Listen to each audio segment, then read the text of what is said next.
And yes, the rumors are true. They smoke, they drink, they use bad language in mixed company.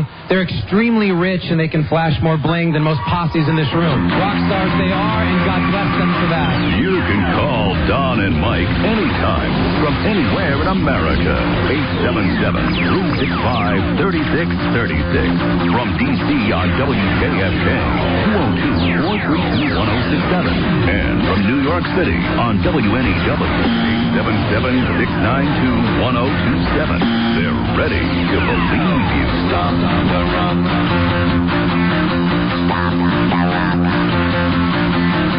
Stop on the run. So, Lisa, can I get you something to drink? Stop on the run. Can't stop the run. You can't stop on the run. I've had it up to here with the likes of you people. Stop on the run. Stop on the run. Can't stop the run. You can't stop on the run. Well, thank you, but that information is absolutely useless.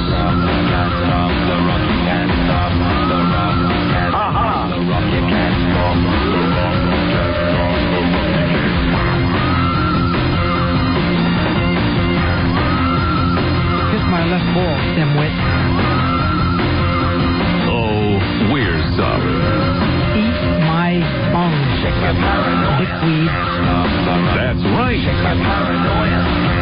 Have I told you you're my favorite? Pickle the Duke, useless prick. Okay. Hi, Dynamite.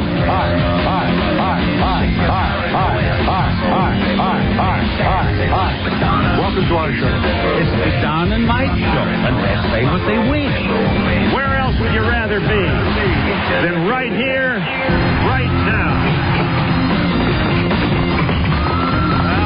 It's the spot. Now, why are they lining up outside right now? Boys, no.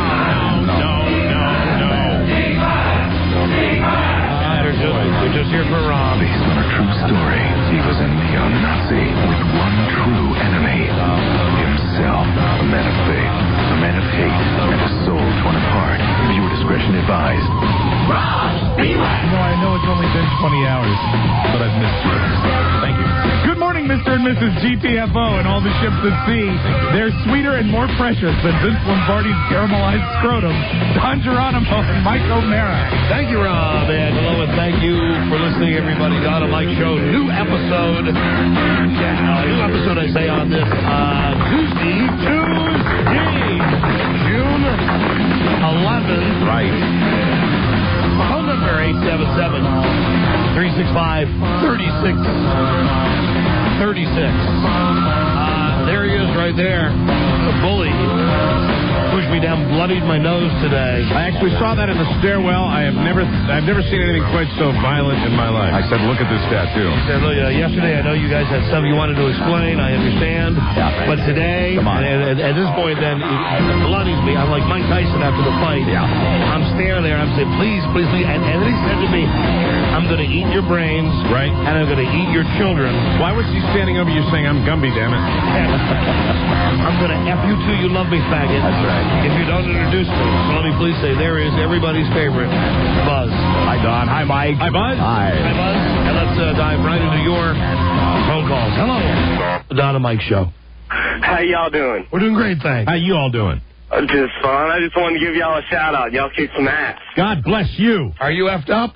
Oh, yeah. Oh, yeah. Yeah, man, and nothing like a Tuesday. You know, these are the guys I really respect because, now that I'm back in the party circuit, Don, I will tell you that Wednesday's the official start of the party week. When you're an adult. Tuesday, though. It's Tuesday, which means this guy is like dancing to his own drummer, and I respect that. I respect a guy that says, hey, I got through Monday, now let's start partying because it's Tuesday. I disagree. I think he's probably been going since last weekend. What was that? I think he's been going since last weekend. Yeah, it's difficult for you to talk when you bend down from the waist like that. Mike, anything that requires any effort at all is taxing. Really, this is uncharted territory for me. How effed up are you? Huh? How effed up are you? I'm pretty tore up right now. What are you drinking? It's only 10 o'clock. What are you drinking? I'm drinking some beer and smoking a little bit. Oh, dear. Yeah, where are you calling from? Huh? We're helping my friend move to Baton Rouge today, and we're waiting for him on the side of the interstate to catch up with him. Oh, it's Louisiana. Well, then all rules don't apply in Louisiana. In Louisiana, it's easy. Every day is party day in Louisiana. The state that Pierre forgot. You can be on the side of the interstate with booze and a little something else. There you go. All right. Well, thank you, my friend. See you later. All right, thank y'all. Bye-bye. Y'all kick some ass. Thank you. That's great, y'all. Y'all. I was in the Kmart over the weekend and heard a guy disciplining his kids. And it was, what did he say? If I remember this correctly, because I heard it, he said it 3 times. He said, "That ain't for y'all. That ain't for y'all. That ain't y'all's." That's it. That's what he said. That ain't y'all's. That ain't y'all's. Hello, Don and Mike show. Hello. Hello, Don and Mike. Yeah. Hello, how are you doing? Hey. We're doing great, thanks. Oh, great. Hey, good to get through to you. Nice talking to you. Who's this? Bob. I'm Bob out here in Pennsylvania. Bob. WYSP getting you. WYSP Philadelphia. Right. What can we do for you, Bob? Well, I don't know. I thought it was time for a celebrity burp, but I don't know. Oh, we're bringing that back today. Good. Yeah, Are you? Yeah, we didn't have any contests yesterday. We will have contests today. Are you all happy about that? Yeah, well, it's kind of hard to decipher, you know. I try to pick it out there. Right. I got a couple clues, though. I know. Y'all sit tight. Remember, that contest for y'all. Hello. Don and Mike show. Hello. Hey, guys, how's it going? Great. How y'all doing? It's going great. It's great hearing y'all back on the air. It's great to be back with y'all. I'll tell you what. The show is for y'all. It is for y'all. The show's for y'all. The past 2 weeks have been miserable, though. Well, don't worry about it. Don't. That's in the past. There. That's not y'all's anymore. Okay. Thank you. Bye-bye. Bye-bye. We will, of course, as always, pepper this show with your telephone calls. A couple of things that I got to get right to. Okay. First, I'm going to be very busy. I'm going to be distracted during the show today. Why? Writing the eulogy. Oh, yes. I was contacted by the widow Gotti. Not surprised. Greta Gotti. And I was asked, being as I was the most important person in John Gotti's life, and vice versa, To deliver the eulogy? to deliver the eulogy. I have ordered a brand new suit. I have put in a call to Shaquille O'Neal. I would like his input. I would like Deion Sanders' input. Right. What I would like is the flashiest mobster suit, complete with matching zoot suit hat that I can find. Well, I think you've got 2 different categories when you're talking about today's modern NBA sartorial splendor and your basic mobster look. Your basic mobster look is, I think, leans towards the more traditional, whereas your basic NBA look is far more avant-garde, far more cutting-edge, far more trendy, with many more buttons. I told Greta Gotti, I said I was thinking along the lines of De Niro in Casino. Yeah, which I think that's where I would wear the look you've always liked. I have Like a peach sport coat with a peach shirt and peach tie. yes, And then white shoes. yeah, you know exactly the look. Oh, I know the look you're talking. You're talking about the look he wears when they blow up the car. That's right. When he's walking out, that's his the last look that we see with them. And what you wear and what you say is important, because I understand that there's a little confusion over who's going to take over the leadership of the Gambino family now that John Gotti's gone. So this could be an important occasion for And you. as my wife pointed out yesterday, and this is a very valid point, that I am adopted. I've made no bones about that. That's not a joke. And I really don't know who my parents are. Right. I don't know who my father is. I don't know who my mother is. I am, in fact, requesting a DNA test to prove that once and for all, I am the son of the late John Gotti. You know, with all the turmoil we've been through in the last 2 weeks, I don't want to upset our audience further, but I will tell them that in the event that the truth comes out, and Don really has a strong suspicion that he is related to John Gotti, well, the radio show will be dissolved. It will not be the Don and Mike show anymore. It will just it be the quiet Don running the family business. And, of course, I will leave also because I will be taking the role of Sammy the Bull Gravano and being your chief enforcer, as was often the case in the history of the Mafia. The Westies, the gang down on the west side of Manhattan, were the Irish gangsters who really perform most of the killing. You're my muscle. And I enjoy that with my overall disdain for humanity. I've always enjoyed that. You're my muscle. I don't do the now let's not get it confused. I don't personally do the killing, but I handle the muscle end of the family. But Mike, if push comes to shove. Well, in my younger days, I used to, and I would be willing to do that if push came to shove. If it was some, high-ranking official. So anyway, over the next day or two, I'm going to be writing the eulogy, and I'll have it for you. Hopefully, at this time tomorrow, I'll be able to present you with the eulogy that I will be giving. And incidentally, I've been told I will be the only speaker. At the Gotti funeral. Well, there you go. I think the statute of limitations has run out where you and I could probably feel quite comfortable discussing the Hoffa killing, which you and I were responsible for, which you ordered. Really? And, all this stuff, like if you watch that Nicholson movie where, he's out in a diner parking lot and he gets shot all those times and they bring a tractor trailer, it's absurd. I poisoned his steak. Listen, that is all it was, ladies and gentlemen. I poisoned his steak. I'm going to take a page out of Cher's book. And if you remember back when Cher eulogized Sonny, yes, that's exactly what I'm doing. Now, out of respect to the Gotti family, I will not be dressing as Cher. Good. Right. I will be wearing my mobster suit, but that's what I'm looking for. You will not be wearing a lovely Bob Mackie ensemble? No, I won't. Like they showed in USA Today with the Mohawk and the... I shall not. All right, I was looking for Botox. But just think of Cher when Cher, as she referred to him, son. Only you could tie Cher and Gotti in together. All my years with son. Well, I'm going to be talking about my papa. Yes. He meant so much to me. When the DNA test comes through, and even if it doesn't come through, you're going to claim that he's your father. I've already started to claim. We know. And I'll have that eulogy for you on tomorrow's episode. Bothered you when he was 18. Now listen, I got a message from my wife, and I'm not going to burden you guys with calling my wife on the radio on this. For your wife or from your wife?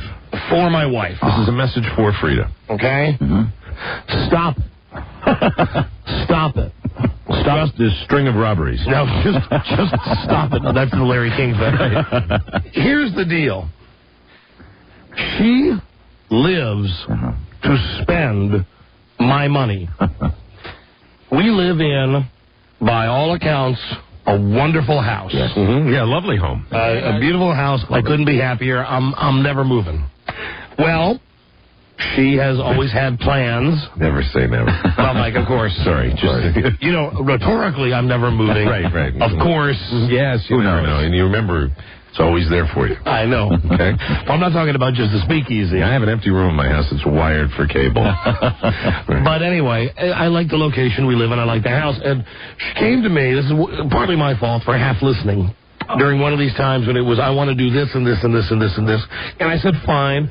So for the last, month or so, there's been the parade of Mexicans coming up in my front yard, and every day working. Spaniards, Don. The angry Spaniards, and they're working, and they're digging, and they're doing all the stuff, and she's doing stuff out by the deck by where the grill is, and they're bricking in some area, and it's actually looking very nice. And I wake up today, and I ask you not, the house is shaking. I mean, the windows are vibrating. I wake up and I go out front, and what they've done is they've removed everything from the front yard. They've removed the trees. They've removed the bushes. What they are doing is they've taken all your plantings out, your shrubs that you nurtured. Well, I'd never nurtured them, but in your own way. But they. I know you nurtured them a few times. Yeah. Well, that was yellow nurturing. I go out there and I'm like, what the F is going on? I'm standing out there, really, in a pair of shorts and a T-shirt, and I go out and I talk to the guy's name is Hector. He's the. It's not. Is it really? Swear to Christ, Hector. I go out and say Hector. It's a Spaniard name. I say, good morning, Hector. What's going on here?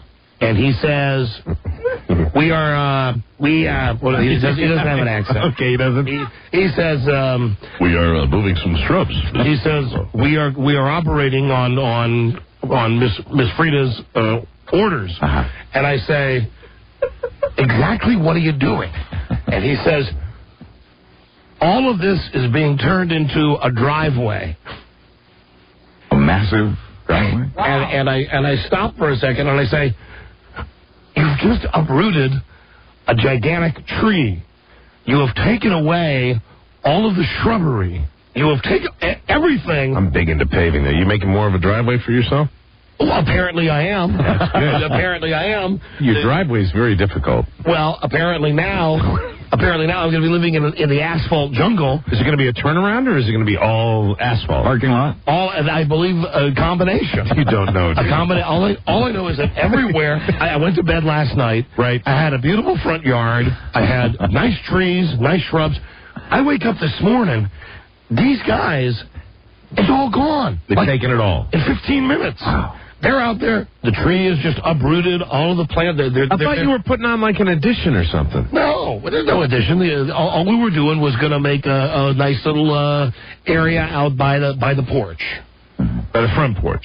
No, by the back porch. Back porch. By the back porch. So this is your front yard you're talking about? Yes, I'm talking about as you drive. So the front yard was not even in the equation. You didn't even think they were going to go near your front yard. No. All right. No. And I don't have a front yard anymore. Wow. My front yard I've got some front yard. Are they going to level it a little bit, or what? Is it still going to be on that big hill? Yeah, well, that's what they're doing now, is that now that they've removed everything, they're leveling it out. Oh, and there's a big concrete truck in my parking lot. Man, this is big-time stuff. As I left today. And it's quite disconcerting. And I'm sure my wife will say that I approved this at some point, but I don't remember that. I mean, I'm a guy, I have very few things in life that I treasure. I mean, I treasure my family, I treasure my limited scope of friends, and I treasure my privacy. You treasure this radio show. My fortress of stupidity, as I love calling it. And to get there, I have to be like Superman. I have to fly with a giant key, a giant yellow key, and I have to put it in, because Superman has had his fortress of solitude. Right. And one of the things that I enjoy is looking out my window and seeing a nice yard. Comforting. A nice yard. Now, keep in mind, I never step foot in the yard. That's nice to look at, though. I never do anything out there. I let the dogs out there, and they go number 2, and then we come back inside. That's about it. But I like having a front yard. You got to get your wife on the phone to explain what you're doing, because you don't know what you're doing in your front yard. You have no idea what you're doing. I mean, I don't even want her on the phone. I mean, I'd love to know what the layout is, because I'm kind of into that type of thing. Well, great. You know what? You know where she's going to be at 3 o'clock today. Give her a call. All I'm saying is, they're just expanding your driveway. Is that what it really is? I don't know how you can call it an expansion of your driveway. No, it's not. If they're pouring concrete, then it's not. It's not an expansion of the driveway. What it is where there was the front yard. Yeah. That's going to be now, the best I can tell, just a massive asphalt turnaround area. Oh, okay. That's nice. No, it's not. Well, your driveway was always a little cumbersome. You know, you've had many wrecks in your driveway because of the limited amount of space that you have. But understand, the driveway itself, the driveway that goes up to the house, is remaining the same size. Right.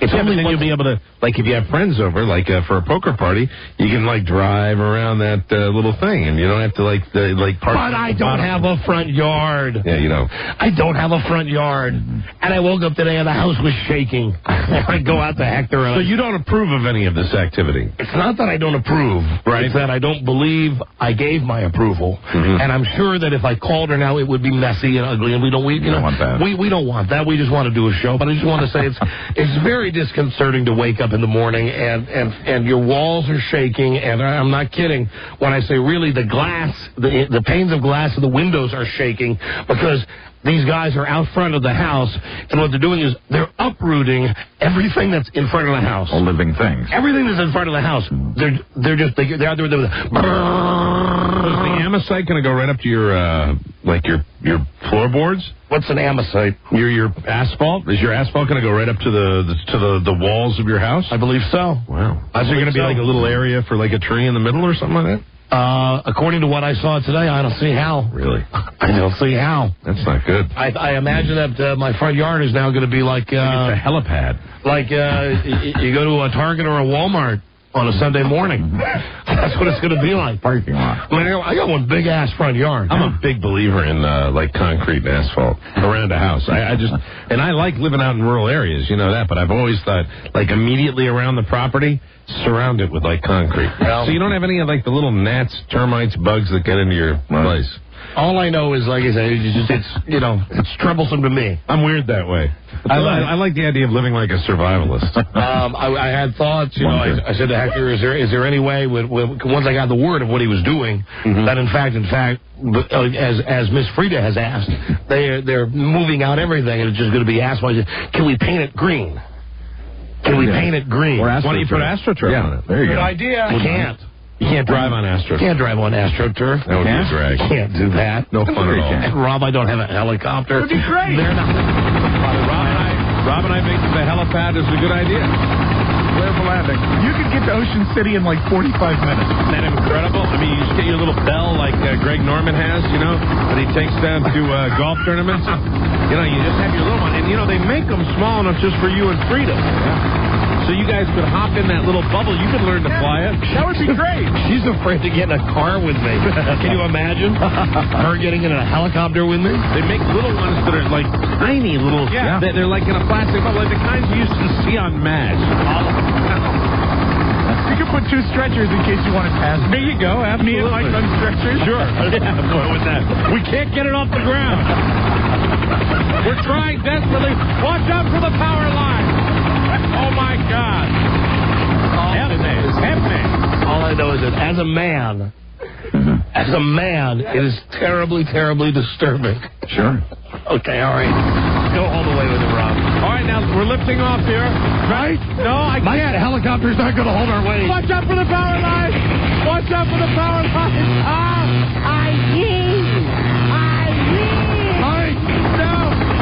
No, it's going down.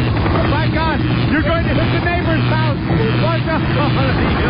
Why did Freda do this in the front yard? Oh, my God. Oh, the humanity now. Why did she do this? Why did she paint my front yard? Oh, no. Fire, Rex. That's just our smoldering remains. Man, I love that electricity sound. Well, anyway, that's it. Why don't you just cut my D and B's off? So you're not happy about it? While you're at it, why don't you just cut my D's and B's off? I mean, for God's sakes, taking away my front yard. Yeah. So you don't approve of any of these projects? I don't know. I'm sure that she's going to say I have approved. Right.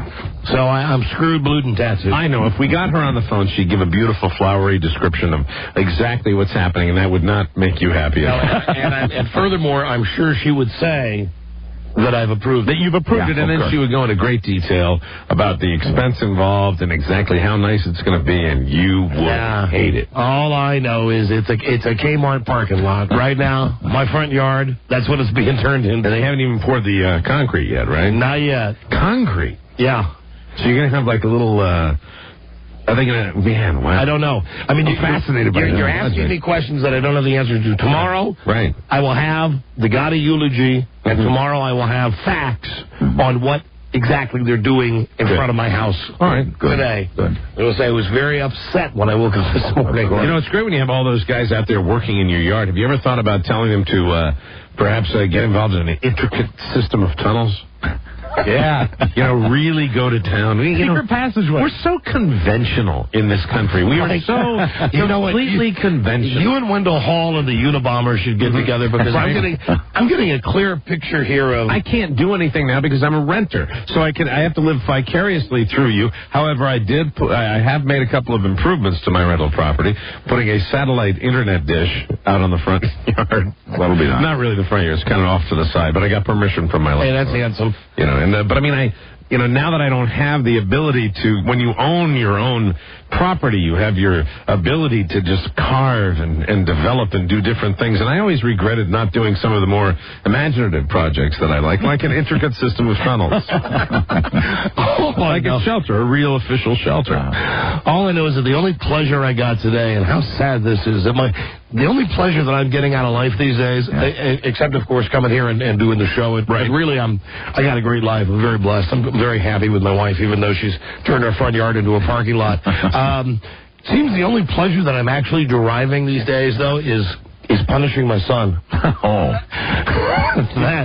That today, right? After I went outside, and keep in mind, now this kid's bedroom is absolutely right next to where the walls are shaking, and the window panes are vibrating. Okay. And these guys are out there with, let me count, 1, 2, 3, 4, 5, 6 different pieces of machinery. Right. And a concrete truck. He's sleeping through this. So I go up to his room at 9 o'clock, and I say, time to get up. I'm going to get ready for work now. Are you awake? Look at me. It's time to wake up. 9 o'clock is going to be the get-go time. If you're not up by the time I go to work, then there's going to be some type of punishment. So I'm in, showering, getting cleaned up for work, and I'm actually... This is so sick. Plotting. I'm thinking of the punishment. What can the punishment be? So I go in, and of course, he is still laying there, a big lump, just laying, and I start thinking. I always get the match game think music, right? So I say to him, all right, you violated the rule about getting up. So here's the deal. I'm going to take a night of pleasure from you. Okay. What that means is the next time you're planning on going out, you're not going to be able to go out. And he immediately says, okay. And I leave the room. And then as I leave the room, I think, ooh, now wait a minute, hold on. What's to stop him from saying, for instance, tonight, hey, Dad, I have plans. I want to go out tonight. When, in fact, he doesn't have plans. Right. How do I know that he really has plans, right, that the punishment is actually going to be able to be enforced, and we could, in theory, go round and round. We could play this game for weeks. So I stop for a second. I go back in the room, and I say, Xbox, which is incidentally in his room. Right. I unplug it. I say, this is now mine. Mm-hmm. This is mine for a month. Right. The next time that you do not get up by the time that is requested, I will remove the television set. Okay. If you do not, by the next time, I will remove the stereo. Mm-hmm. That gets really heavy when you get down to clothing. Then I will. And I said this yesterday. I will remove his record player. He has a record player. He likes vinyl. He likes, doing his Sir Mix-a-Lot crap. Right. So, for whatever reason, what is the crazy balance in my life that's going on right now, where the work situation is absolutely up in the friggin' air. Right. My wife is tearing up the front of our house, turning it into a parking lot. Yet I'm happy because I was able to figure out a way to punish my kid. Did he react? Did you get the reaction that you wanted? Did he get up?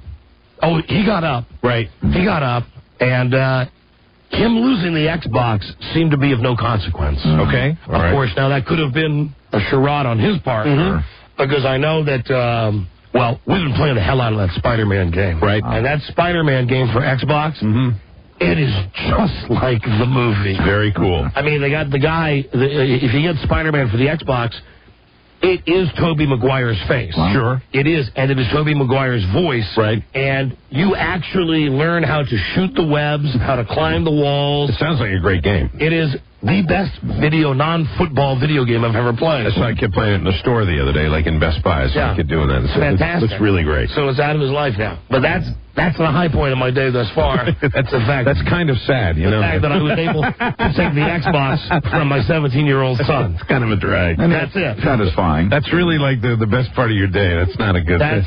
Things are not well. That is not good. Yeah, well, and it wouldn't have been so bad if there wasn't a parking lot in front of my house. Hector, what's happening? Hector. I don't know. Ask Mrs. Freda. Hector. Ask Mrs. Freda. Okay, I'll ask Mrs. Freda when I see her.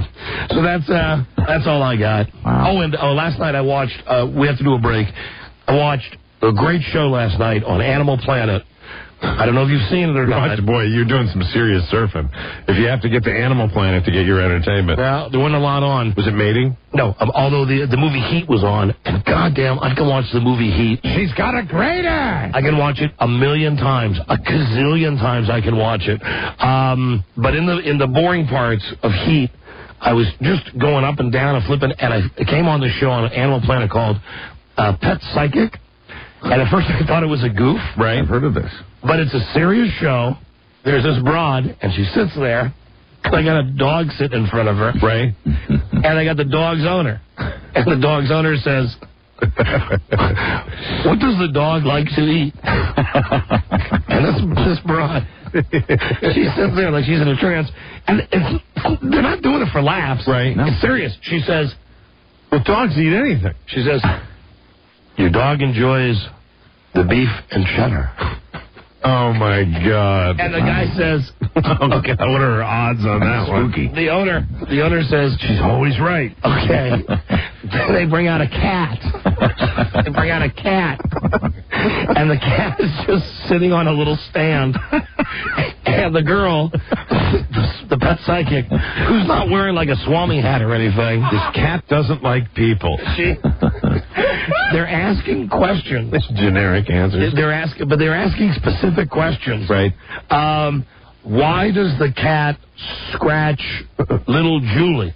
Which is one of the children. Right. And the woman, there's 2 to 3 minutes of the woman just looking at the cat, and the cat just looking at the woman. And then I gotta watch this. The woman she says, at one time, Julie tortured the cat. Oh. And the cat remembers. And meanwhile, you've got the mom and dad who are sitting there, and they're nodding, and he's stroking his shin like that. Means that little Julie's going to go to an Ivy League school. Yes, we've learned about that.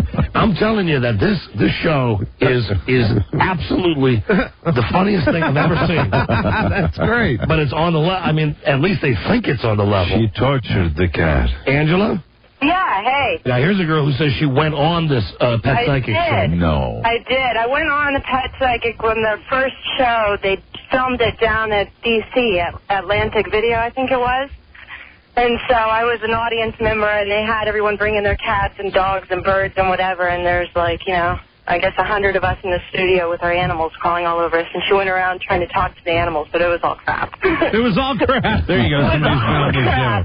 But entertaining so crap. Bad. And I swear the woman, I don't know where they got her from, but she couldn't read cue cards. She couldn't do lines. She couldn't. She's awful. I mean, they would say, okay, can you just do an out, say thank you very much, and we'll be back in a minute with, Pet Psychic, and they'd have her do like 5 jillion different takes because she's horrible. But you did go. What kind of pet did you have, and what did you hope to learn?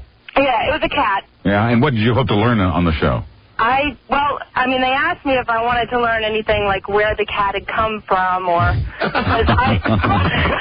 Another cat. No, the cat just showed up at the house one day. So but it still came from another cat. Yeah, right. What the hell more do you want to know? Good answer.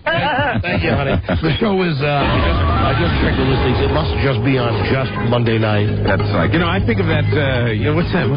Long time, Down and Out in Beverly Hills. It was the first time a Pet Psychic was, really famous. Really? Remember? The show's so funny. No, Marcel. So funny. Because there's just these big stretches where this broad is just looking at the pet. And they got a close-up of her, like she's taking a dump or something. And they got a close-up of the animal's face. And then she says, I have the answer. Oh, God. Okay. Clear them out.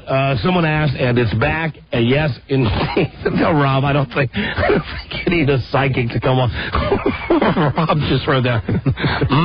This dog likes to smell other dogs' asses. Yeah, what's those generic answers? Yeah. I don't think you need a psychic for that, my friend. Call 1-877-365-3636. The cat is scratching Rob because Rob tortured the cat. Right now, and we'll do the celebrity burp. We'll be right back. This is the Don and Mike Show. Believe you're a professional golfer. I think you should be working at the snack bar. You better relax, Bob. There is no way that you could have been as bad at hockey as you are at golf. All right, let's go. You like that, old man? You want a piece of me? I don't want a piece of you. I want the whole thing. The price is wrong, bitch. I think you've had enough. No? Now you've had enough. Bitch. The Don and Mike Show. Hi, this is Bob Barker from The Price is Right, and I never listen to the Don and Mike Show. Where is it? Gone. What happened? Dunno. They're good. Don and Mike. I don't even remember where the jackpot was for the celebrity burp? I think it was $10,000. Was it, Ed, do you remember? I think we had already done 10. 10? So I think we should go to 5. $5,000. Wow. All right, let's meet halfway. Let's do $7,500.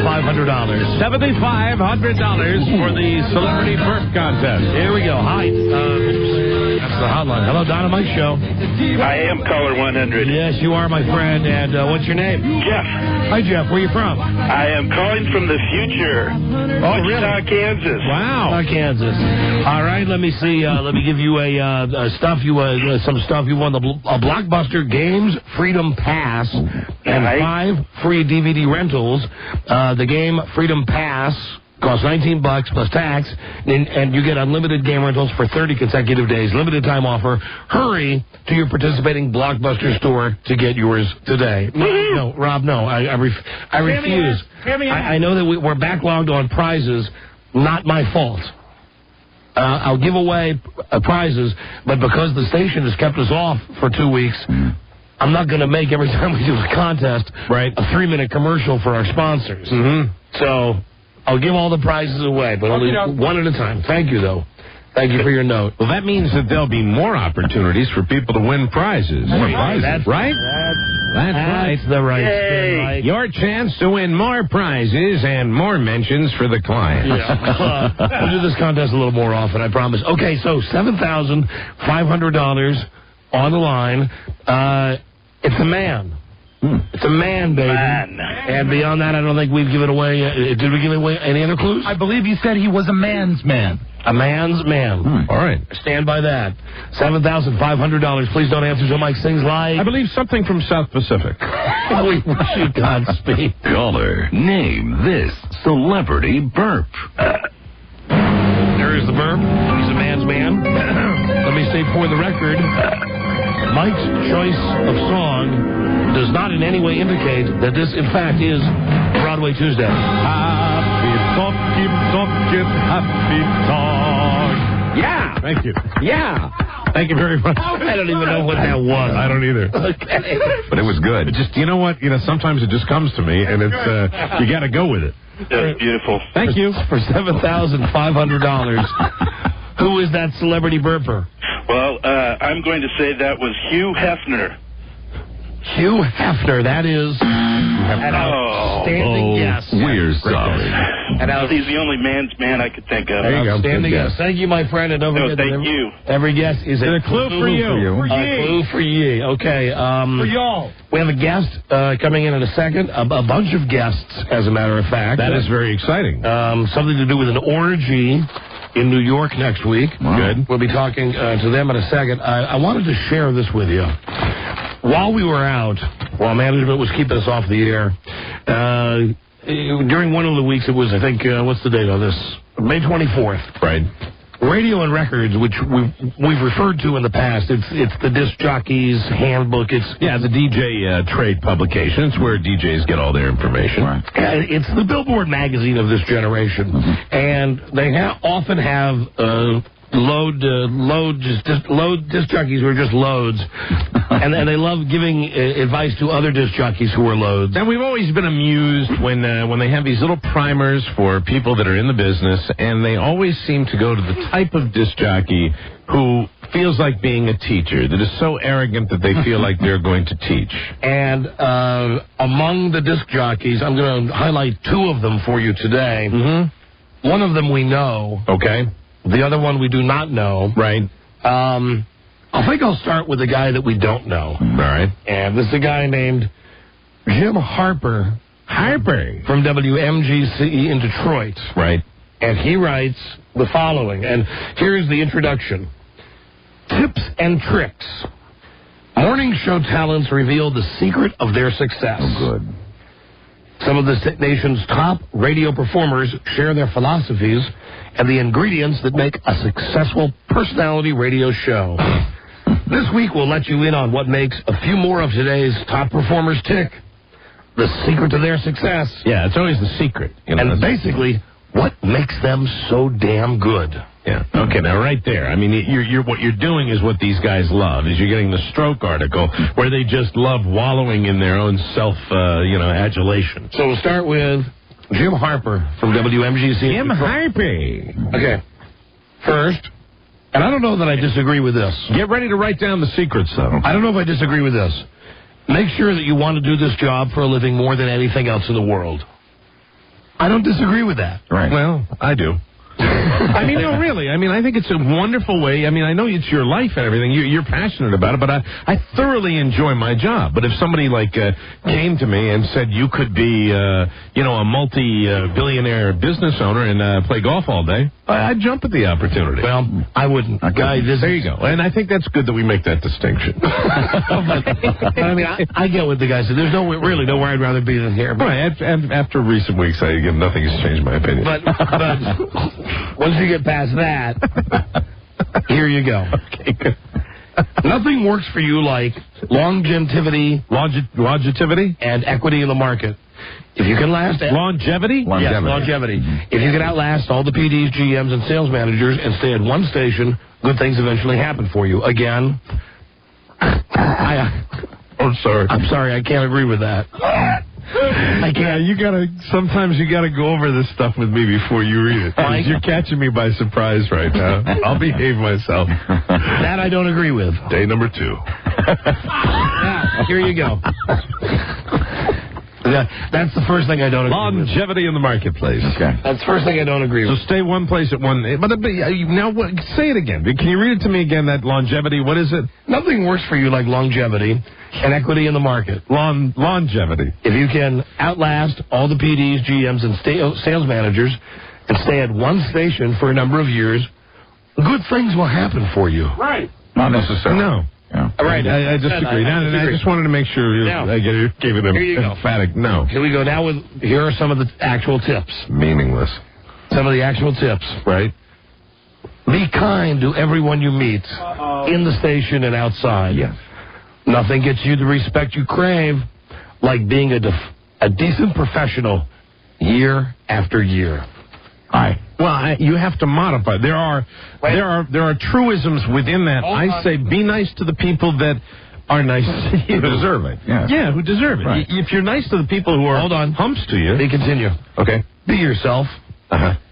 This is the hardest thing to do in radio because it requires you to put the real you out there for everyone to judge. If you're being someone else and you fail, you have failed as a person. And they just don't like you. Ouch. Stay out of station politics. Oh, God. What an idiot. Learn what makes this business tick. Mm-hmm.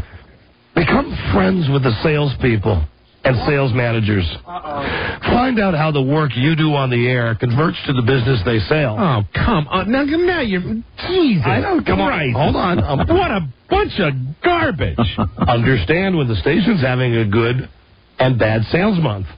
Become an extra seller and help salespeople get business on the air. This not only gives you insight into how the station's being run, but also whether it's in a position to afford marketing, prizes, and raises for you and your show partners. What he is telling you is so, and I say this to the young broadcasters that may be listening at home, the kids, right there. Is this Harper? Yeah. Okay, what Harper is saying is so totally wrong. You help your salespeople by doing a great radio show. Just wait, you gotta wait. I know I gotta wait, but I can't contain it. The next two paragraphs are great. Okay. Budget your time. Use a calendar and make sure you pace yourself so you can do lots of remote appearances, client meetings, and charity work. Now, here is the next paragraph, which is simply one line. All right, very good. And I can only assume that he is speaking from personal experience. All right. Don't get romantically involved with coworkers. He doth protest too much. There's got to be something. There's a cover your ass line if I've ever heard it. That's somebody who was banging somebody at some radio station. Then don't get romantically involved with coworkers. Right after he gets done saying, hey, be nice to everybody. Maybe he was too nice at one point. Yeah. No, but I just want to say once again, our feeling has always been on this show, you help your salespeople by doing the best show you can. And in many cases, with a show of this nature, sometimes getting too involved with salespeople will diminish the product that you're offering. Well, they're all dummies anyway. I was trying to be tactful. They're just dopes. 2 more paragraphs from Jim Harper. Jim Harper. Try to make one new friend in an outside form of media every 6 months. A local newspaper columnist, a TV anchor, Dangerous. a sports celebrity, someone in local politics. Over time, this will make you the most connected jock in town. And finally, I don't disagree with any of that. His final paragraph. I really don't. It's something that neither you nor I have ever really mastered, and perhaps things would be different if we had. But I disagree. They'll turn on you in a heartbeat. You become friends with a newspaper guy. Yeah. Next thing you know, he's right there. You're the worst thing since sliced bread. No, but I think over the years, if I'd gone a little easier on Bob Ryan, we might have had a friendship. Bob Ryan's a douchebag, Mike. You might as well face it. There is no future for you and the weatherman at Channel 4. Let me think on that just for Never was. It's a pretty strong statement you're making, saying the local NBC weatherman in town is a douchebag, and I'm not going to disagree with you on that. I'm on board with that one. Right. So I won't try to be his friend anymore, although I always wanted to be. Same with me and Top or Shut. You remember that basketball game, that benefit basketball game we went to, and Bob Ryan was there and kind of gave us the cold shoulder? I was so devastated. And finally, Mike. Yes. Final paragraph, final words of wisdom from... We got to find out more about this guy. Jim Harper, the big fat guy that's in the picture? No, he's... that guy, white-haired guy. White-haired guy. Or blonde. Finally. Albino. Don't take the dirty route because you think it's easier and funnier. Oh, chew on my throat. Being clever will always make you the better entertainer. Clever. Seinfeld was recently voted TV Guide's #1 show of all time. None of the Def Jam comedy shows made that list. Being clever will keep your career where the real money is. And incidentally, what would the funniest episode of Seinfeld ever have been? It was the one about pleasuring yourself. J-O-ing. Mm-hmm. Right. Which is a master of your domain. Right. There was lots of stuff on Jerry Seinfeld that was great when Jerry was making out during Schindler's List. Absolutely. Or Mulva. Yeah, Mulva. Right? Come on. Yeah. A lot of stuff. So that's what a roid. That's a guy we don't know. Pure roid. That's a guy we don't know. Don't know him. Yeah. Now there is a guy that we do know.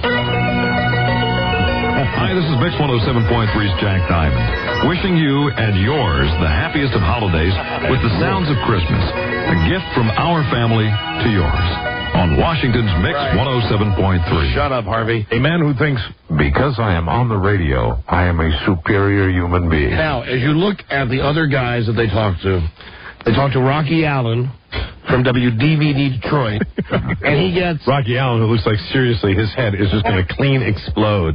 He gets like a paragraph and a half. Okay. Right.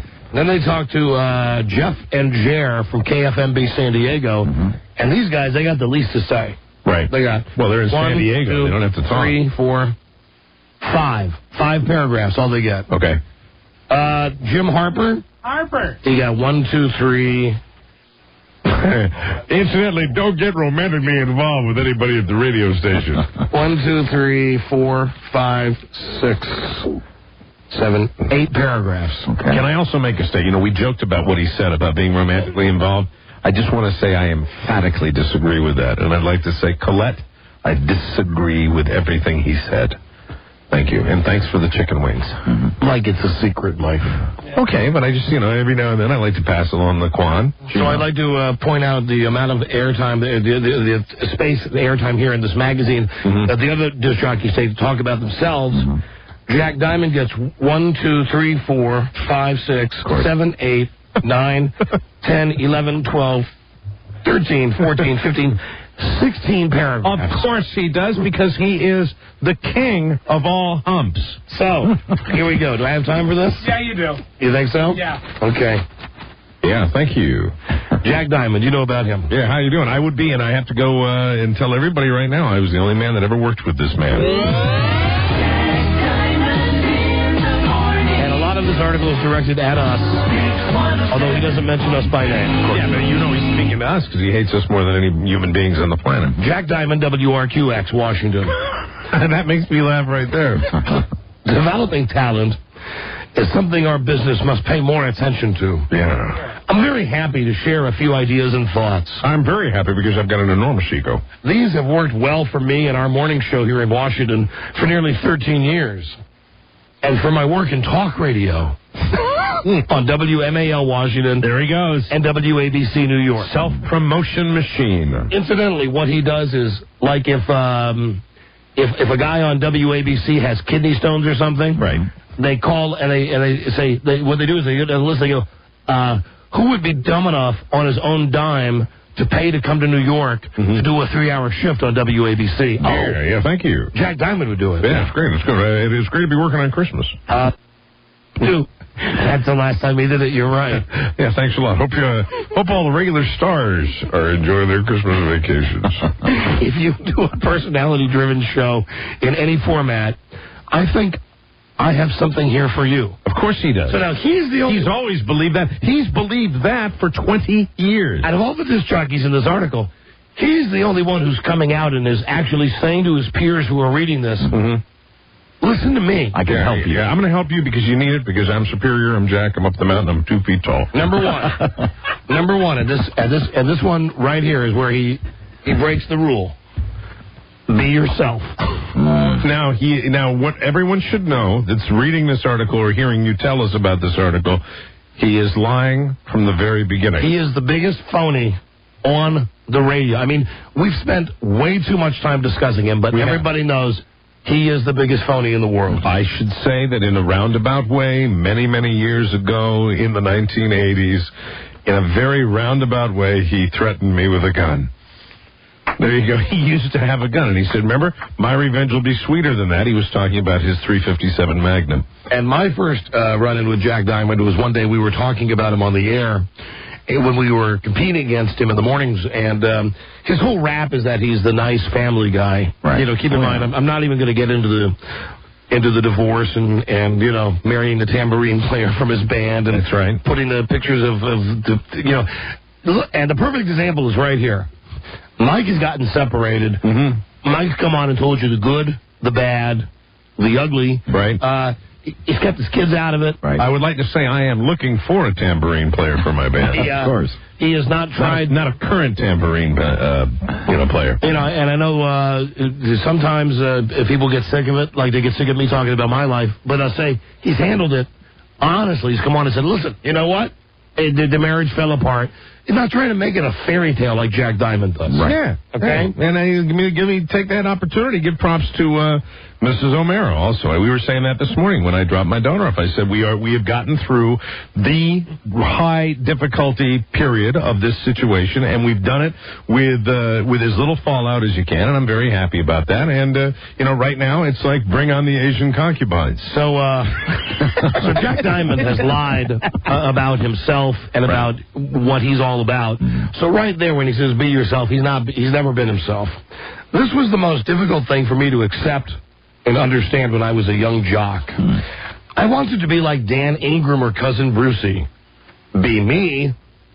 Who'd listen to just me? If your station is well targeted and you're the right talent for the target, talk about the real things going on in your life. Be honest.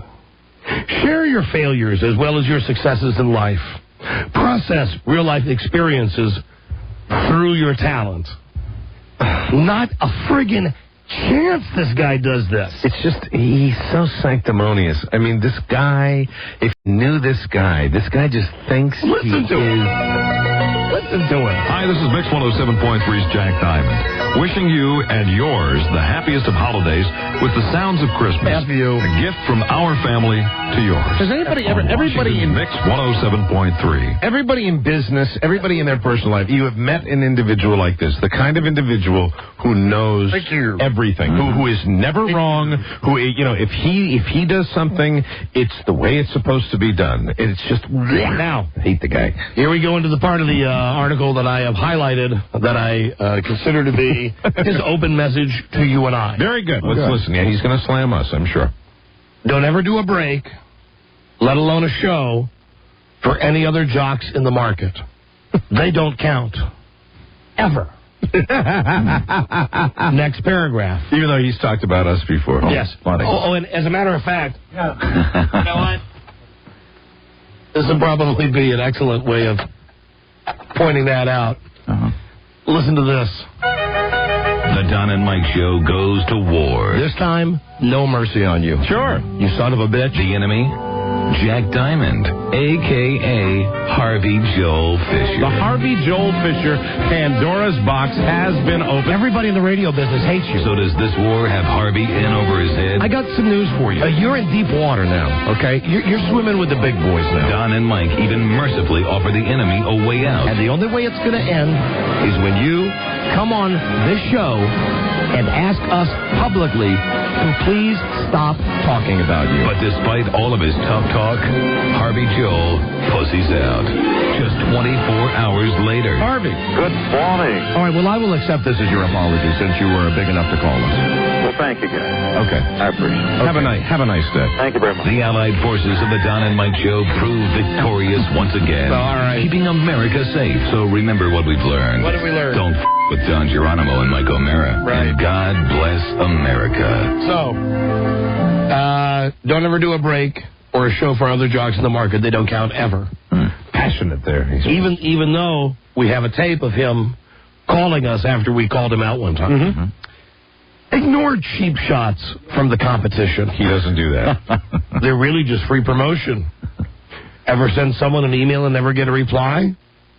Frustrating. Yeah, like you and I are over here frustrated that he doesn't say anything. He doesn't say anything because we've told him to shut up. Right. Yeah, well, we've talked about him. I mean, he's wonderful to talk about because he's just jive. Ever send someone an email and not get a reply? Frustrating. It is for them, too. When they bash you and you don't respond. Listeners will tune in to hear what, quote, the worst morning show in the world, unquote, sounds like. That's funny that he's venting a little bit. Yeah. This is great. And then he moves on. Did you give your listeners enough chances to weigh in with their thoughts and opinions today? Did you? Always trying to share the spotlight on the people who are really listening. Make your guests look good. Do your homework. Ask relevant questions that your listeners are asking themselves while they're listening to the interview. Always ask top-of-the-mind questions about the guest. Occasionally, your listeners will ask, what's in this for me? Have you served them in some way, even if it means just entertaining them? Did today's show have a, did you hear? Something listeners learned from you and will share with someone in their lives? Yeah, it's water cooler talk. What's happening around a water cooler, yeah. Paint pictures of everything you can talk about. Paint pictures. Make sure your listeners can see it, taste it, and more importantly, feel it. Hey, it tastes like copper. Yeah, I got news for you. If you could taste the Jack Diamond Show, it would taste like ass. Hey, but we let our listeners taste it and feel it quite often on this show, and they enjoy it. Read magazines you don't normally read. See the premiere episode of every new TV show that hits the air. Oh, here's where the lying begins in earnest. Yes. What is it? Watch the premiere of every television show. Right. Be a tourist in your own city. See, I've been on the air a long time. I'm going to tell a younger broadcaster to do something that's impossible. Share your discoveries. Hey, look, I found my penis. Don't be afraid to be wrong. Ask for listeners' help when you don't know. Don't fake it. This is coming from the biggest phony on 2 feet. Be human. Have an opinion, even if it's not popular. I am an a-hole. But don't attack a listener for his or her opinion. You are an a-hole. Talk about local people, local teams, local companies. Bob Ryan. In a positive way. Mention a local high school baseball game you attended. God, this is just... Talk about the great team spirit and how much fun the game was. This is so unfair. There may be guys that are like coming up that are reading this and buying into it. It's so unfair. You know, they might read it and buy into it, but then they'll go to the back of the magazine where you can get air checks with disc jockeys. Or better yet, they'll run into a guy like Jack Diamond. You know, they'll hear his show. Like he might be the program director of the first radio station they worked at. You'll find out what a weenie he is. Know the names of local TV anchors, politicians, sports figures. Invite them to participate in the show. send thank you notes, or at least make a thank you call. Especially thank the small people. Yeah, there it is. Yeah, he little slipped. people. There it is. The small people. That's what he thinks. Especially thank the small people. He's so on the top of the Thank mountain. the small people. What a hemorrhoid. Hi, listeners. Hey, listen, I would like to thank all the little people that make this show possible. He's a disc jockey. He's talking like he's some pope. Thank the small people. The small people. I would like to thank all the small people that made me what I am today. And then finally, here's how he sums it all up. Don't take yourself too seriously. I'd rather be the political cartoon than the editorial. Oh, hey, I better put a lot of thought into that one, huh? Yes, sir. Yeah, good job. God almighty. Please, especially thank the small people. All those tiny people. This is Jack Diamond. I want to tell you something. Even though I've called the Don and Mike show and I've apologized, even though I've come to their radio station one day and begged them to stop talking about me. And I brought coffee mugs. And even though I've called their general manager and complained and said it's not fair that they talk about me. I don't pay attention to rumors in movie magazines. I'm going to go on radio and records and I'm going to say, ignore the competition. And don't, thank the small people. Well, I mean, I've seen him. He's a small person. Right? Yeah, he's tiny. Absolutely. Anywhere in that article mention an unamplified guitar or a monogrammed automobile? And incidentally, when you go out with your DJ band, make sure they unplug your amplifier. Thank you. And as you go through Corvette after Corvette, because you have a small penis, make sure that at the dealership, when you return the car after it's only got 1,000 miles on it, that you work out a deal with the dealership that they put a plaque inside that says, this car driven by WRQX's Diamond in the Morning. And when you're getting your oil change, thank you. Don't forget to thank the small people. Say, listen, a small man, changing my oil. Thank you. Thank you very much. Little person out there. Hey, bag boy at the grocery, small person. I want to thank you for putting those groceries in the bag. In fact, I'm going to be back next week thanking more small people. Small people that me, Big Jack Diamond. Thanks. Say, small person who I'm thanking. Hey, Tiny. What do you think of that brand new show on the WB last night at 8 o'clock? I ever tell you I watch every premiere of every new episode on television. Thank you. And even though you're small, I stoop down to thank you. God, that right there. Of all the things in that whole article, that's where he tips his hand. The small people. Especially this is a guy who is a DJ, okay? And he acts and conducts himself. You're one of the small people, just like we are. One of the small people. You want to talk about one of the big people? You want to talk about, Al Pacino, Robert De Niro, okay? You're not this big showbiz guy. You don't have to thank the small people. You are one. Don't ever do a break, let alone a show, for other jocks in the market. Thank you. They don't count. Right. Ever. Hey, listen, let me run back in to that place where I did the car dealership where I did the remote broadcast. There are a couple of small people I forgot to say. Thank you, small people. Do we have Short People by Randy Newman? I don't know if we do. We can get a good parody song out of that. Thank you, small people. Got no reason. Thank you. But they got a reason to live if I thank them because I'm Big Jack Diamond. Even though I'm 4 feet tall. BJD. Thank you. Big Jack Diamond. Well, there you go. All right, so that's, let's see, we learned a lot on doing our show now from Jim Harper. Yeah, Jim Harper was right next to Harvey. In Detroit. Jim Harper says, don't do a dirty show. No. Be clean. Thank you. Make sure that you're friends with the salespeople and don't F anybody that you work with. Right. Which is kind of weird. Yeah, very strange. He had to mention that. Yeah. And Jack Diamond says, don't ever do a break or acknowledge the competition, ignore the cheap shots, even though he's come down to the station. He's confronted us in person. He's complained to our manager, and he called the show to apologize, and we demanded that he do it. But even with all that, you have to remember the one thing in that entire article, thank the small people. Please remember to thank the small people. Make a list of small people who you're going to thank. All you people tomorrow who might be tuning in this show, because, as he writes here, listeners will tune in to hear what the quote-unquote worst morning show in the world sounds like. Keep in mind that if you do that, you're one of the small people. Absolutely. You're one of the small people. Amen. Small people. Amen, brother. Especially. Thank you. Especially thank the small people. This car, driven by Jack Diamond, a big man, who doesn't forget to thank the small people. It's great to be here in Smallville. He spent a lot of time with Dan Snyder, then. For God's sakes. I'm no small-timer. Okay. That's thank you for the disc jockey tips. We got a break. Oh, and when we come back, the orgy girls. Is that, are those the women who have been flitting around the hallway? Yeah, that's right. There's going to be some kind of orgy going on in New York this weekend. Really? They're coming in. We'll be right back. This is the Don and Mike Show. And the newsletter's just about ready to go out. All I need now is the Hank Stotts column. Okay. Oh, right. Right. Oh, Thoughts.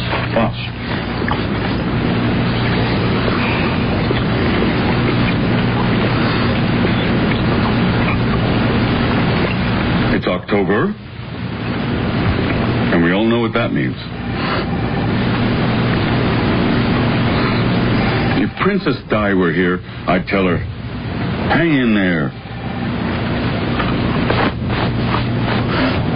Kill for a dreamsicle right now. Now, maybe it's me, but I think Sharon Gless should be on TV every night.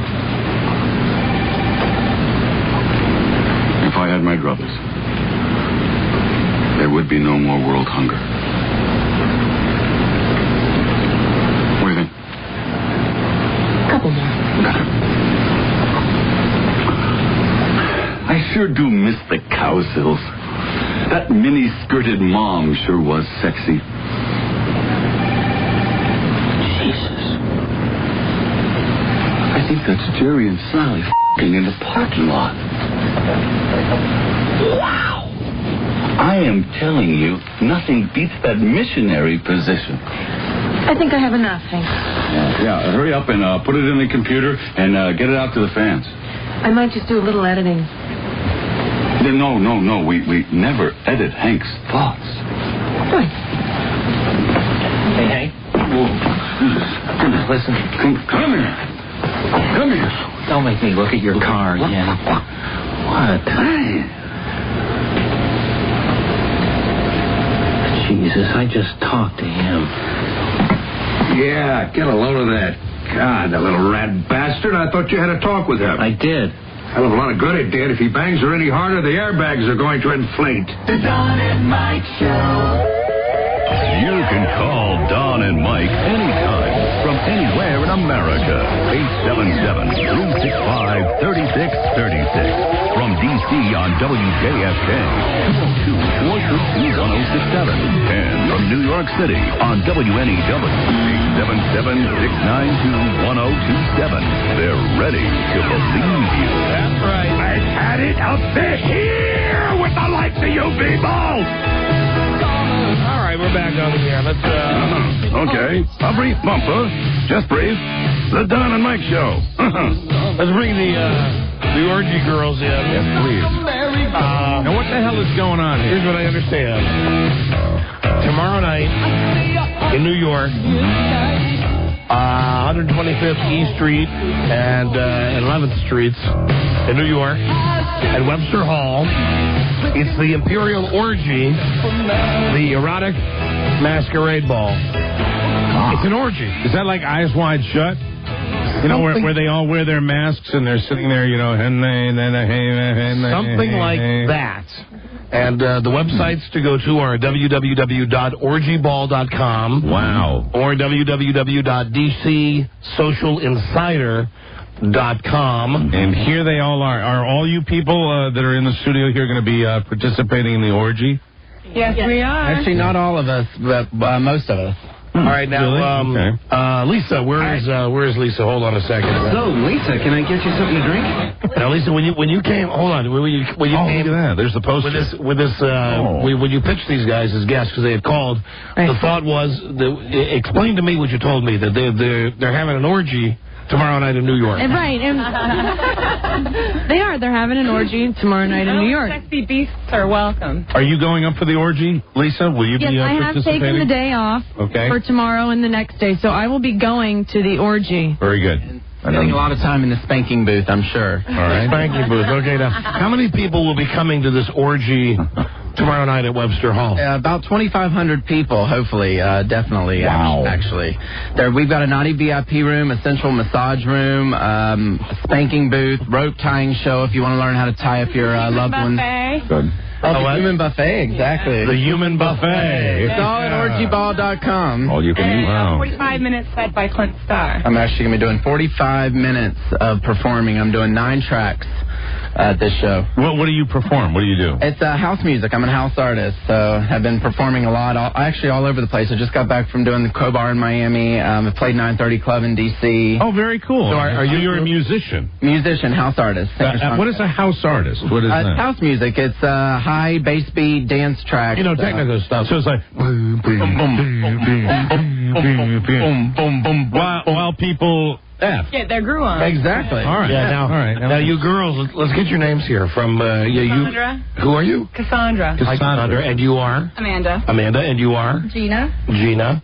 And you, now, what are you, sir? I mean, I know you're a man, but what are you doing here? I'm with the girls. Oh, you're, of course. Security detail. Now, you're with the girls. Are you like, you're protecting the girls? Are you their security guy, or are you... He's part of the foot worship room, actually. He's just not being honest. Really? So, if people come to this thing tomorrow night, pun intended, they're going to get laid? They're going to have a lot of fantasies fulfilled. Let's just put it that way. Right, a lot of fantasies will be fulfilled. Let me put it to you this way. Somebody hears this, they go up to New York, they arrive at the place, it's a masquerade ball. Wear a mask. You have to wear a mask. So you wear a mask, and you're just, right off the street, you walk into this thing. A big orgy. How much does it cost to get in if you're coming in off the street? $45. So you pay your $45. Wow. You walk in, you've got your mask. It's a bargain. Hors d'oeuvres on the human buffet. The human buffet, like what? Like you put hors d'oeuvres on your body and stuff, and people eat them off your body? Well, yes. Oh, very cool. You're kidding me. All right. You eat off of the human buffet, seriously. And if like maybe a cherry, for instance, was stuck somewhere, you could eat it out. Suck it. And then you tie the Whatever you feminine need knot. to do. Right. Gotcha. Really? You get a prize. Wow. Are those your real breasts? The ones that I'm looking at right here? Are those, no, not you. Not you. Oh, sorry. Hey, house artist, chill for a second. You're talking to Cassandra, right? Is this Cassandra? Cassandra, are those real? Yes, they are. Oh, fantastic! A little round of applause for us. I believe we're going to see them. We're going to see them? I think that's part of the deal. I heard no, you're not. I heard no. Who said no, you're not? No, we're not going to see nudity here. See your breast. Really? We can see your nipples. We're going to get warmed up for the orgy here. That's why we thought it'd be fun to have you guys come in here. It's nice to see you fellas and all, but the nature of this program, being what it is. I wanted to see them. Now what? Now Lisa's pointing at someone here. One of these girls can put her legs straight up in the air. Yes, let's see that. Yeah, we need to see legs in the air. Do you need the use of the chair for this? Is that true? She can put her legs straight up in the air. Which one are you? You're the fiery redhead. The fire redhead, yes. And you are who? I'm Amanda. Amanda. Okay, Amanda, what are you going to do for us? You're going to perform for us? Well, I guess that everybody wants me to lift my leg. And Yeah, absolutely. Let's see you lift your leg. All right, let's see this. That can be very... Oh, yeah. Oh, very flexible. That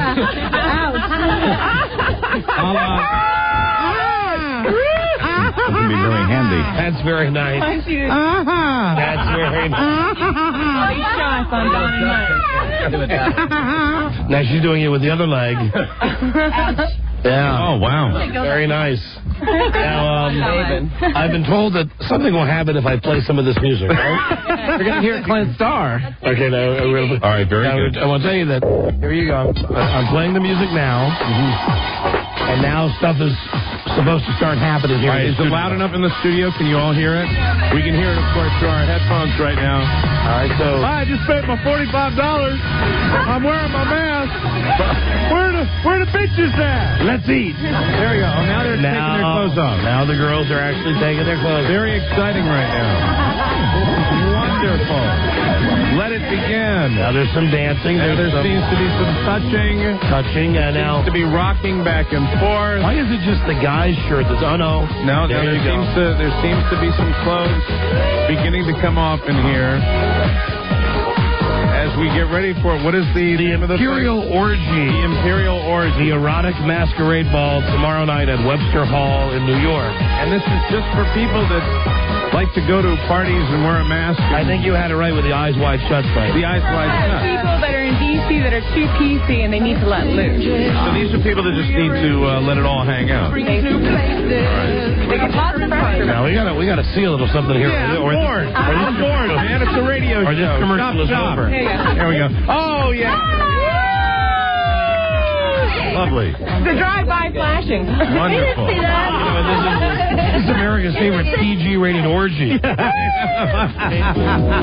Rather tame so far. I think you girls we're gonna like get it on. Get it on. Poor baby. Now that's Really? thousands tomorrow night. Oh, it's for tomorrow night. Get them out. There we go. Thank you. Thank you very much. Good luck with your orgy tomorrow night. Have a fantastic time. Bye-bye. And I know you will. How many people are you expecting at your orgy tomorrow evening? 2,500. 2,500 people. My God. Orgycall.com. Are pros invited also? Oh, absolutely. All right. Very good. More the merrier. The more the merrier. Enjoy. Have fun. Could have doubled it if you would have stayed on a while more. See you later. Take care. Wow, Jesus.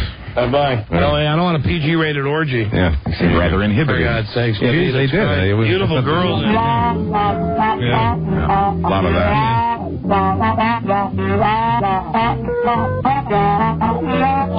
So go up there to New York and get ready for a disappointment. Here's what No, I'm kidding, of course. Of course. We were looking for something. We were really looking for a little debauchery. Here's what I was pitched. Right. I was pitched.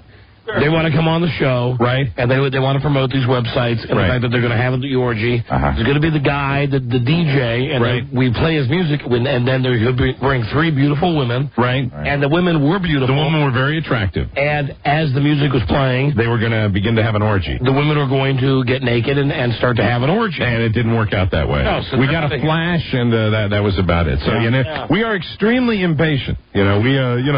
We are not people that like to wait around for that kind of nudity. All right, thanks to DJ Suck and the Prude. And that website is www.suckball.com. Can anyone sense our disappointment a little bit? It's gone terribly bad. Yeah, well, that's the way it works. But at least give us this much. We realize now, if there's not going to be the payoff for you, the home listener, and for us, we're not going to waste the your time. home viewers. Yeah, absolutely. We won't, we're not going to put you through that, and we're certainly not. Back there was a day, Don, that we would have lingered in that situation, hoping, pleading. Yeah, but not anymore. It's not going to happen. The whole time, then, they would have been getting all the plugs in, and at the end of the day, we would have gotten what we got, which was basically the girl doing a ballet move, or she just could put her legs straight up in the air. Yeah. And there was also the fascinating talk of the hillbilly disc jockey. So, I mean, there was a lot to be offered there. Well, you try, and, it sounded good. It certainly sounded good. The premise was good. But, I thought they'd, be warming up for it, but they seem to be inhibited, being on the radio. Surprising. It was. A PG-rated orgy. Oh, man. I'm disappointed. It's like Jesus Christ, right. Yeah, absolutely. Orgy, smorgy. Man, now I wish we could get that lady back down to sing the national anthem again. That lady that came and visited us in New York. Oh, V. Yes. The lovely V. I feel very unsatisfied. Frustrated, actually. Very disappointing. Right. God, and now the next time, we're going to have somebody get my birthday nude, right? That's the next time we're going to have nudity in the studio? Well, Mike. No. Doesn't have to be that way anymore. No, I'm going to maintain that. I'm going to maintain those things. Perhaps you could just get involved in a small way. Well, we'll see. Maybe you could get, I want to thank all those small people. Yeah, I want to thank the small people. Thank you very much. In what type of small way? I'm thinking for your birthday. I could never be this man. I would never I'm not saying you should subject myself that he's much more open-minded. You should not put the penis mask on and have sex in the no-no. Would never do that. But who's to say that you couldn't receive some type of under-the-radar lap dance that if you were to remain seated... Yes. And perhaps one of the girls... Yes. Bosoms was to... Yes, Bazooms. Was to force itself... I suppose. In the direction of... I think of your face. What could you do? My favorite. My favorite. There they go. See you later. Have fun. Bye. Enjoy yourselves. Bye-bye. Bye. Bye, duh. Bye. My ass. Stupid whores. Jesus Christ. There we go. Yeah, when we're disappointed, we're really disappointed. Sure. Yeah. We were ready for, when I saw them wandering the hallway, I thought they were like wild and crazy, but I guess... they've been calling for a long time wanting to get on the show. Really? To promote this. Well, and let me tell you something. If you're going to sell sex on this show, if you're going to sell like a sexual enterprise like they are, you got to come in and deliver on the radio or forget about it. Or you get a better, or you go to Buzz's house tonight. There you Absolutely. go. I'll see you there. No, it's not Joe. It's Don and Mike. Hello. In the basket. Hey, how you doing, Don and Mike? We're doing great, thanks. Good. Hey, listen, I was watching the E question mark station, or the E... Exclamation point. Exclamation point last night. Yeah, that's an exclamation point. And I wrote down their top 25 hot blondes in Hollywood. And I wanted to know if you agreed with this list. You going to go through the whole 25? I'll read them quick. No. Just give us the top 2. How about the top 10? How about the top 2? How about the top 2? Heather Locklear and Reese Witherspoon. Reese Witherspoon? I disagree. No. I mean, Heather Locklear, at the end of the day, Heather Locklear was hot. She still is pretty. No, that's that E-gay factor. That, did he let the gay men get involved with the list? Oh. Absolutely. I was watching E exclamation point. And, of course, when you mentioned gay, I got to think of Steve Kometko. Right. Steve Kometko. And one time, Jules Astor. when we were on our hiatus, on the station enforced hiatus, I was watching E exclamation point, and they got done with the celebrity news, and he said, and there's someone very special watching today. If I could turn the camera away from me for a second, and there was his family. It was his dad and his mom. Right. And his dad looked like the next door neighbor in American Beauty. Oh, dear. Looked like an ex-Marine. Right. Was his buddy Greg there? I think he's still living with Greg Louganis. Greg Louganis? I don't know. No, it was just his mom and his dad. Like the dad from American Beauty. And proud. The Marine dad. The mom who looked like... if you remember Mrs. Wilson on Dennis the Menace? Yes. That's who the mom looked like. Wow. Okay. The dad looked like the traditional American housewife? Yeah. The dad looked like the dad from American Beauty. The two brothers were both sitting with their arms folded. The family looked about as uncomfortable as can be. Gay, but not too gay. Yeah. And he's trying hard if he's putting them on camera. He's trying hard to, to fit in with that situation. Listen, support me. Support me. It's my birthday. Could I put you on camera? Support me. Show you support me. You're going to be on the E Entertainment Channel. And I'll bring the boys by. Bring my brothers by. I'll let them meet Jules Asner. Ma, Pa, please. I don't know, son. It makes me sick to my stomach every time we have to come out there to West Hollywood. I don't understand why you put us through that crap. I swear to God. Man, oh, man, I know you've become very successful. You're getting paid a lot of money on that network, but, man, this just, that behavior is just completely unnatural. Son, we just don't see how you can look at another man's butt and find pleasure. Listen, I'll put you on television. I promise I'll introduce you to Jules Astor. Please. I'll let you sit in on Talk Soup. Your brothers don't want to come. Please, I'll show them a good time. I have lots of supermodels. Please understand. Pa's cleaning his gun. Daddy, we don't want to go out to Steve's show. Hey, Daddy, we don't want to be out there. Daddy, I don't want to be on that fag show. Come on now, I thought you disowned him, Dad. I don't care if we get free hotels.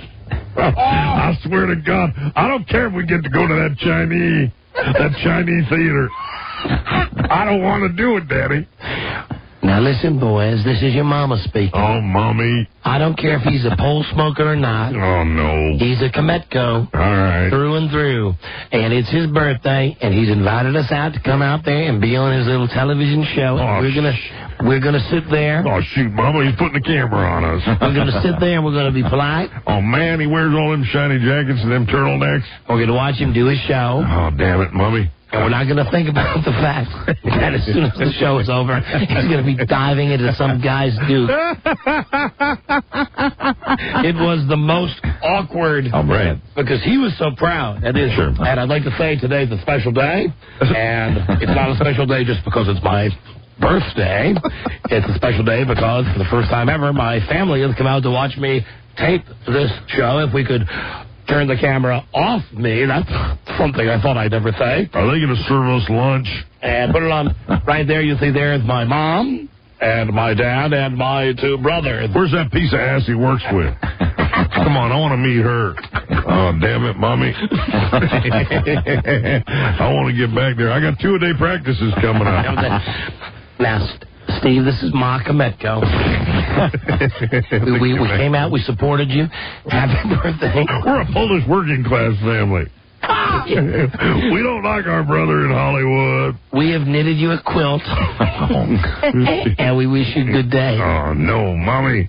I don't want to do that ever since you got into your hair coloring. Damn it, Mom. Good day to you, son. What's Dad doing? I got nothing to say. I got nothing to say. That's it. I will go there. I will sit on that soundstage. I will be with you, but I got nothing to say. Hey, Daddy. Yeah, son. Did you check out the Mini Bar? Yes, I did, man. They got everything in there. Snickers bars. What is this fag chocolate they got here? Toblerone? What the hell is that? Where's the Hershey's bar? Come on now, I don't want Toblerone. It's made it's like a triangle. Chocolate bar's supposed to be flat. I'll drink a Coke, though. Hey, look, they got peanuts. I'll drink I'll pour my peanuts in my Coke. How come the peanuts are in one of them fancy, like, mason jars? You done real well, Steve. Your daddy's proud of you. Thanks for the Toblerone chocolate, the peanuts, and the Coke at the hotel. We've got to be going now. We have an early flight. Leaving. Happy birthday. Thank you for bringing the Kametkos out to Los Angeles. Happy birthday. Mom, Pop Kametko, and your 2 sons who play football. Your brothers, rather. Okay, we got a break. Well, see, something good came out of the whole orgy thing. Yeah, and what they're doing now, those people that just left, they're probably like doing it like rabbits in the car now. Yeah, of course. That's when the mics aren't on. Yeah, thanks. You have to. You come on this show, you have to perform when the microphones are open. Just having a careless grazing out there. They're just out there, just like animals, unprotected sex. Yes. Right out of the corner of Elm and Main Street. Yeah, the fiery redheads lifting their leg in the air. It's just incredible. But here in the studio where you want some publicity. Right. You want publicity for your orgy? Have sex. Kimbo. Always think, WWSD.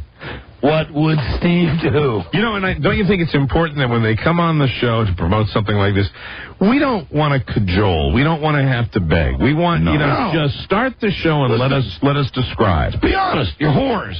You're going to go up and be part of a human buffet. Right. We're fine with that. Sure. Everybody's got to make a living. Absolutely. But if you're going to go whore yourself out tomorrow night in New York, and you want to get it promoted on a radio show, you got to whore yourself out here. Amen. That's it. Yeah, lesson learned. Whores is whores. Very good. Parts is parts. Kametkos is Kametko. Oh, Daddy, can we leave now, please? We'll be right back. This is the Don and Mike Show. We sure will.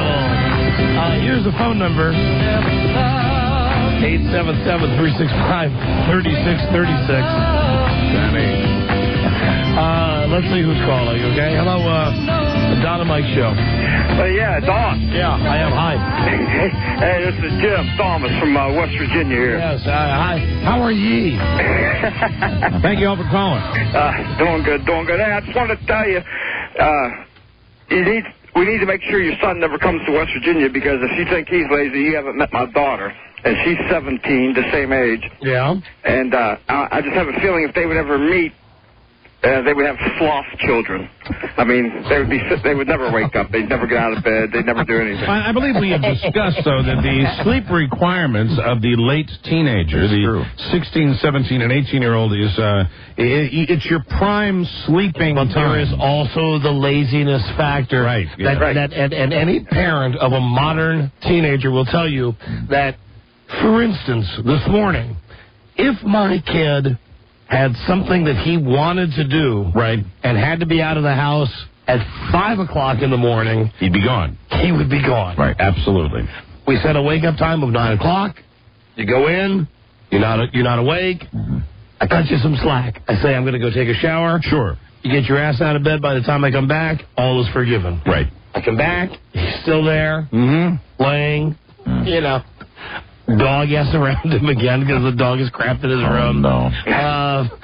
Not as bad as the other time. They're just a little Tootsie Roll. Right. You know, and I just said, took the Xbox. And sure, why not? Feels good. Feels good. Feels good. It's the only power I have in my life. No problem. The only power I have left. I have no more power over this radio show. I have no more power. You have power over this radio show. Not really, Mike. Yeah, maybe you're right. I have no more power over my own yard. My wife has turned it into a parking lot. That's right. You have no power over guests because, you know, we indicated we wanted the orgy to start taking place, and they were in here like the Mouseketeers. Now, guys, I can help you out on that, too, that orgy thing. Yes. Next month in Preston County, West Virginia, they have something similar. The only thing is, instead of wearing masks, they wear hats. And instead of $45, it costs you a covered dish. And instead of calling it an orgy ball, I think they call it a family reunion. There you go. Thank you, my friend. You're not that bad. That's funny. You're from West Virginia. That's not bad. Okay. All right. See you later. Bye-bye. All right. Hello. A covered dish. Front of my show. Hello. Hello. Hi, you're on the air. Right. Hey, Don. I was just listening earlier today. I've been in and out of sales calls, so I haven't had an opportunity to call. But why the heck do you need to have your son up at 9 a.m.? It's called living a normal person's life.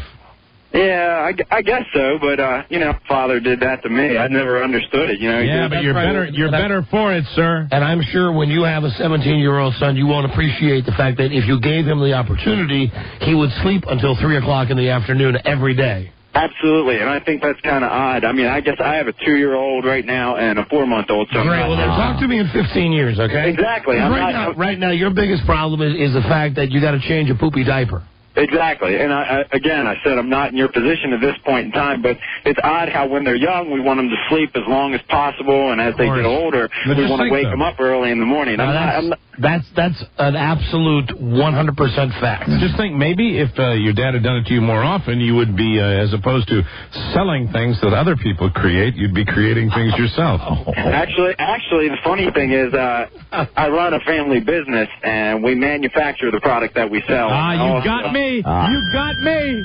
Turn it around on you. I was kidding. KMA, my friend. You can tell that he's a salesman. Can I talk for a second here, sir? What does KMA mean? Just for a second, I want to say that I was kidding because I respect the sales profession. I respect people that sell things. Always have. What does KMA mean? Kiss my ass.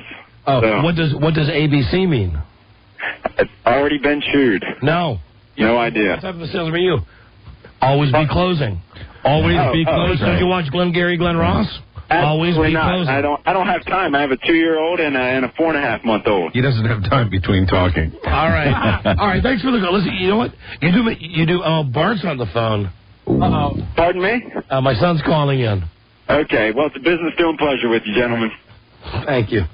All right. That's a salesman joke. Here you go. ABC always be. Give that man a prize. What do you mean? Give that man. The guy who called on you in your defense. He deserves one. You got him lying around. No. Nay. 9 a.m. Wake up time. Why? Makes no sense. Nevertheless, that's the way it is. Today's modern age, we have something called a break. Summer. Let me sleep. Yes, and I'm allowing you to sleep until 9 o'clock. Oh, well, thank you very much for that courteous time. No, that's nothing. You know, the thing is, Bart, you should know that, in, a year or 2 years of college? A year. In a year. I've reminded him of that. I will give you the Mike O'Mara tip here that when you get to college, not your first semester and probably not a whole bunch your second, but when you get into that sophomore year, you lay those classes out just like I did. My first class for my entire college career, my earliest class on Monday was 6:30 in the evening. I Have I ever told you you are my hero? That means I'm screwed. I know. Yeah. I'm screwed if Uncle Mike is your hero. Right, and the first question to ask your first college roommate, it's a very important question. Do you like to sleep?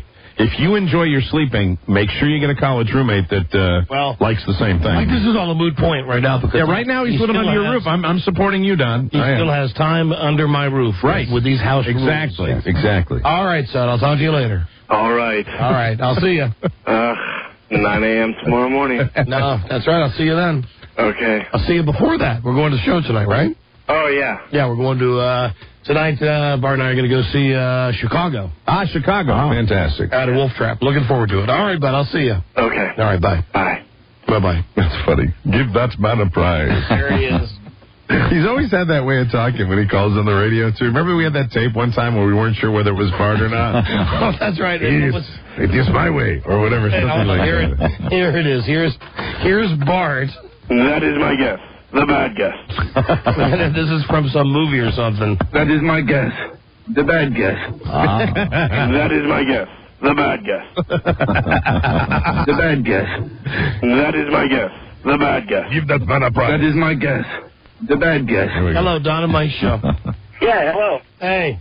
Yeah, I got a comment about the kids sleeping in. I think he had to be up early, out doing a part-time job of some sort, earning money, you know? Well, now, he does have a part-time job, but he has a part-time job that allows him to work late in the day, a couple of days a week. I'd still let him get up. Right. You're right. That's what I'm doing. I'm making him get up. That's right. Have him get up. Enjoy. Thanks. All right. Thank you, my friend. All right. Thanks. Bye. I'm trying to think back when I was growing up. Even the summertime, it wasn't like I could sleep in. You know, even if I didn't have something to do, but most of the time I had something to do. Bart's is Bart's. Hello, Don and Mike Show. Yeah, Don? Yes. I'm calling from West Coast. It's a little after 10 o'clock. I forgot my Palm Pilot at home. I'm trying to get some information out of it. My kid just graduated high school. How the hell do I get him up? I've tried the house now 3 different times. Well, seriously, I mean, if you're really having a problem, put the kid in a box and mail him to me. I'll raise him correctly as if he were my own. Oh, good. That might be good because he's about ready for college, so that'll work out fine. I really don't have time to really get into the real strategy of what I'm doing, because there is a strategy, and keep in mind that the enemy, in this case my son, is listening to the radio. Yes, you don't want to tip your hand. And I heard you earlier, you were talking about the Xbox. Well, we don't have an Xbox. He does have a TV in his room, but it doesn't have cable, so it's not like he can do anything. There has to be something the kid likes. Right. Whatever the kid likes, you take away. Okay. I'll have to figure that one out. And it really, if you have a problem, just put the kid in the box, put a couple of, punch a couple of holes in it, and send him to me. I'll raise him. Yeah. Can I send it to you? That's a little dicey with this warm weather and all. Hello, Don and Mike. It'd be all right, maybe a little brain damage. Hello, Don and Mike. What's up, guys? Hey. Hey, this is Chris from New Orleans. I just wanted to welcome you guys to the city. Well, if we're on in New Orleans, it's news to us. Are we on in New Orleans? Yeah, you are on in New Orleans only for a couple days now. I don't really know what you guys are about, but what is the radio station? 94.7. I'm sorry, 94.9. 94.9. We're on an FM stick in the Big Easy? Yeah, you are. Are you telling the truth? Yeah. They don't tell us so at the network. They don't. What are the call letters? I don't really know. It's pretty much a brand new station. It's called Extreme Radio. Extreme Radio. Extreme Radio 94.9, and then I live across the lake from New Orleans, which is I'll pick it up on 94.7. Oh, so they got two frequencies. That's like Pontchartrain. All right. Thank you, my friend. We'll look into that. Buzz is the only member of our merry crew that actually resided in the city that Kev forgot. It's great. The Crescent City. Yes. It's got more names than any city in America. It does. City that smells like number one. Hey. It does. All the time. All the time. The city with the really bad strip joints. Hello. And a few good ones. A few good ones, but the ones that are down in the tourist areas, That's right. I mean, there was a lady, seriously, it looked like Star Jones that was on stage one night. Don and Mike. Hi there. I accidentally stumbled in there. Hello. Hi, I just wanted to let you know that your son is very fortunate to sleep until 9 a.m. When I was living at home, we had to be up by 6 on school days and 7 on the weekends. Rob's having a problem. Rob, I don't know what your And I'm problem 38 years old, and when I still go home, I still have to be up by 8 a.m. Good for you. Good. Now, Rob, listen, you know what? I only wish when little Adolf is born that around the time that he starts to get his pubes. What about baby Julia, who is, still toddling around now? I mean, it's going to be sooner than that. Are you saying that you would make a different rule for girls? No, what I'm saying is that being the father, right? It's easier for the father, I think, to discipline a son. When my daughters get to be a certain age, they are going to be up early, whether they want to or not. Because when they get to be there, caregiving. Caregiving for Dad. I mean, I'm pretty much figuring that out. For Dad's feeding. Todd and Mike show. Time to wheel Dad out to the porch. And it's very regimented living in the convent. Hello, Todd and Mike. Time for prayer. Hello. Todd and Mike? Yeah, hi. Hi, my name's Andrea, and I just want to tell you guys that I think it would be a perfect time to let Bart sleep in late. Because I'm a full-time college student. I work 40 hours a week on the summer, and I take 2 summer classes, and on the weekends, I sleep till like 3, 4 o'clock in the afternoon. You know what this is, honey? Do you hear this right now? There's the world's smallest violin playing just for you. You hear that? You're not supposed to sleep like that either. It's very bad for you. Yeah. And furthermore, you want to earn some extra money. I want to tell you, you've got the gift right there, right between your legs. Or come down and say you're going to have a big orgy somewhere, but then have the orgy in the radio station. Hey, you want to don't disappoint the disc jockeys who are very angry. You want to earn extra money? Look at God. You know what God has given you? God's given you a cash register right between your legs. Wow. I like to earn my money the honest way. It's an honest way. Not that way, though. Okay, honey. Anytime you're paid for services, it's honest. Let me just say, God has also given you cash registers on the end of each of your arms. Mm-hmm. And he's also given you a cash register right underneath your nose. Cash register right under your nose. And it doesn't have to be the cash register between your legs. Use your ATMs. Hello, Don and Mike Show. Hello. Hello. Hello, this is the young Spaniard. Hi, young Spaniard. I am calling to thank all the small people that came to watch me fight in Memphis, and I want to clarify, I am not only from Spain, but Venezuela, Colombia, Mexico, and Portugal. All right, thank you. Great bit idea. One of the worst Spanish accents I've ever heard in my life. That's only because you do not know what a true Spaniard sounds like. I know, it makes it funny, though. Yeah, I understand. Okay, bye-bye. I know. A true Spaniard. Hello, Don and Mike Show. Hey, I had a question for Mike. Yes, sir. Have you got cable in your place yet? Yes, I do. Well, did Buzz pressure you every day to get Cox digital cable? No, I got the DirecTV. I got the DirecTV in my place. I got the satellite internet too. I'm not sure he lives in the service area, so you would. Yeah, I live in a very remote area in a bunker. So Buzz didn't come to you with his pierced tongue and no, Buzz actually sent me a Taiwan basket though. Hello, Don and Mike. Which I sleep in. Enjoy. Hello, stomach down. Don. I look like a spider. Yeah, sounded like me. She's suspended about 8 inches over my real bed. Yeah, it's us. You're on the air. Hello. Hi, how you doing? Okay. Hey, I was wondering, can your son sleep anywhere? I mean, can he fall asleep at any point in time, anywhere in the house? What do you mean? Can he? I mean, if he wanted to, he could. Sure, I guess. Okay, I was saying, go ahead and tell him he can sleep as long as he wants. He just can't sleep on anything that's going to be comfortable. Sleep on the floor, sleep on a pillow, sleep on... I believe I have the situation under control. That'll solve the problem, though. There's nothing you want better than when there's some people coming over to your house and your son is sleeping in the middle of the kitchen. My wife and I have the situation under control, sir. Thank you, though. Hello, Donna Mike. Dr. Spock calling. Hello.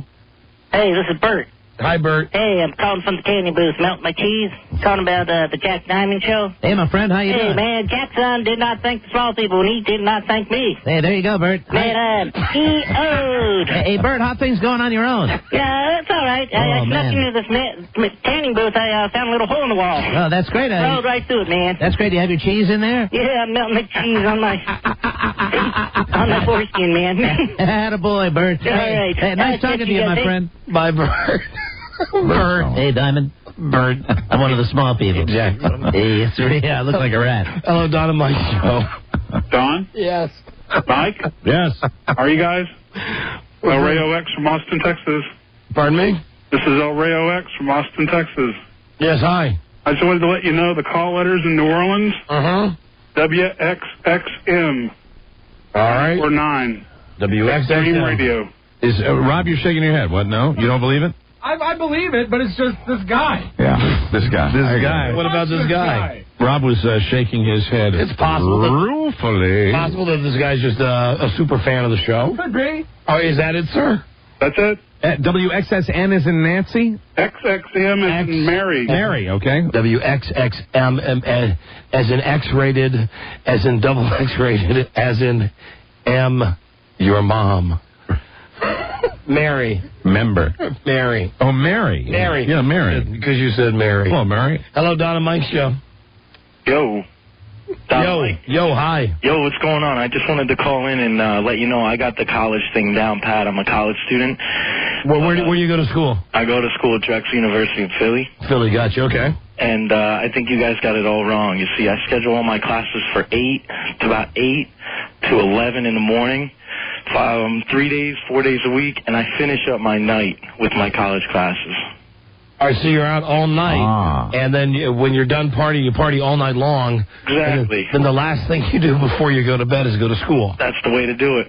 Okay. No, I completely disagree, because I really do believe that at that age you have sleep requirements and you have recovery time that's necessary. My schedule when I was at American University, my last 2 years at American University, and I'll say specifically the first semester of my senior year was as follows. I would have a class, my only class would be 6:30 on Monday. Then on Tuesday, I would have my early morning classes, which would be like 9 or 10. And then, of course, Tuesday night was Tuesday night at the Tavern. And we would have Tuesday night at the Tavern. Then I think I had one class on Wednesday. And then Thursday I had late afternoon.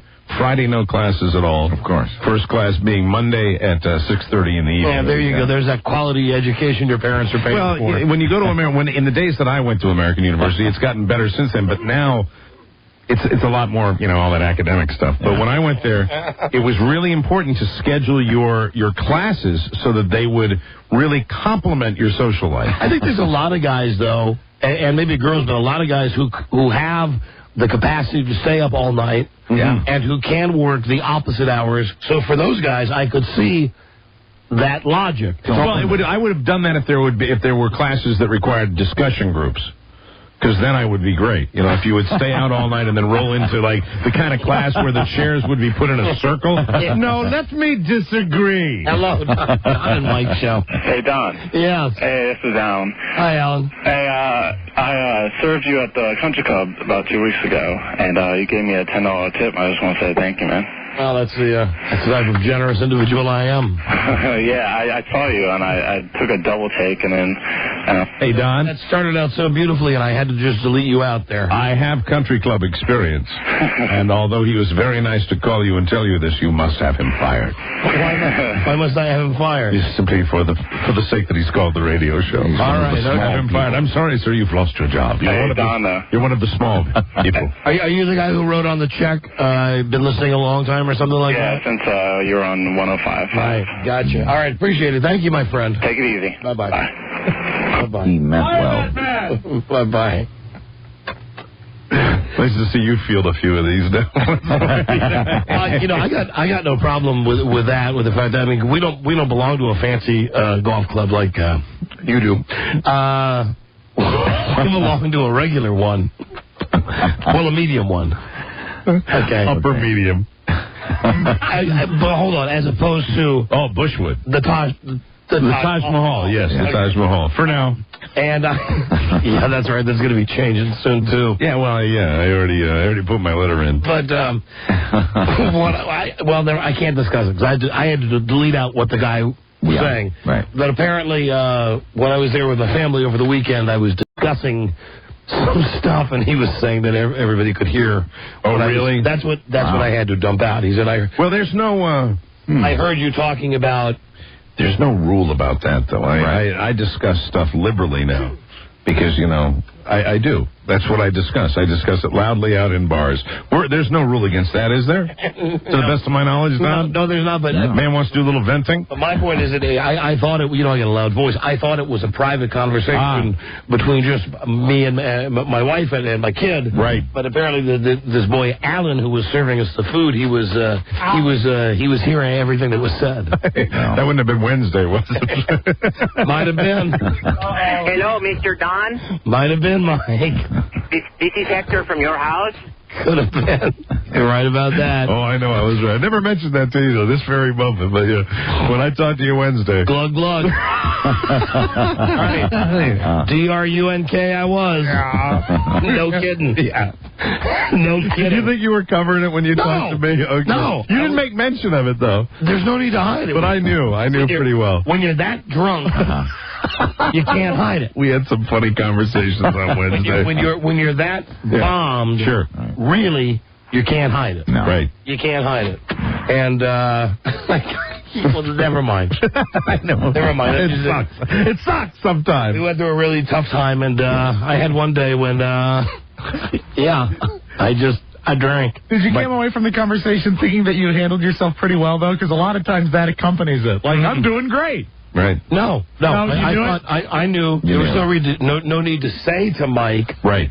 That I was drunk, because I knew he knew that I was drunk. You know what was great, when my wife came home, right? As soon as my wife walked through the door, and all I said to her was, hello. Yeah. She said, you're drunk. 9 o'clock in the morning. No. It wasn't 9 o'clock. It was 6 o'clock in the afternoon. But, we were kind of on the same pattern on Wednesday night because, remember, Thursday was the day that you kind of wanted me to stay by the phone. Right. Remember that? And I said, I'll stay by the phone because I really wasn't even capable of leaving the house. I was really pretty much on the couch in the fetal position. With one drunk talking to another drunk. But I don't know what it is. And my wife's got the radar. They know. Really, that she had left the house like at 4 o'clock, and she came back at 6. Right. And she walked in the door, and she said, very upbeat, she said, honey, I'm home.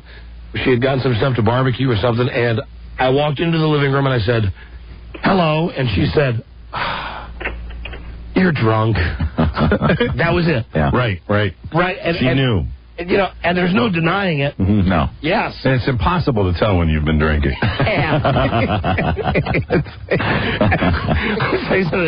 You got a circuit that goes, from here down to your lower lip. I can't help it. That really, it works. In fact, you're thinking a lot better than you're talking, actually. With some people, they can actually think poorly and be able to speak very clearly. With you, even after a couple, it kind of goes to the lower lip where you start sounding like the guy from Caddyshack a little bit. I know. That's the way it's going to be. I know I do. It's pretty funny. I know I do. Me, on the other hand, I speak very clearly, but I'm saying horrible things that I have to apologize for. Hello. So I'd rather be in your situation. Yeah. Hello. Hello, Mr. Don. Yeah. This is Hector from your house. Hi, Hector. We have your roof off, but we're finishing for the day now. All right, thank you, Hector. Thank you. We're running way late. We'll be right back. This is the Don and Mike Show.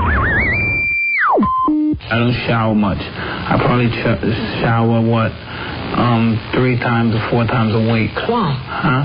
Why? Because I almost hate keep walking. I look at these guys' genitals. It gets me sick. I was looking at the guy's rectum. I you see things that happen. It just makes me sick. So I don't put myself in a position to look at that. The Don and Mike Show. You can call Don and Mike anytime from anywhere in America.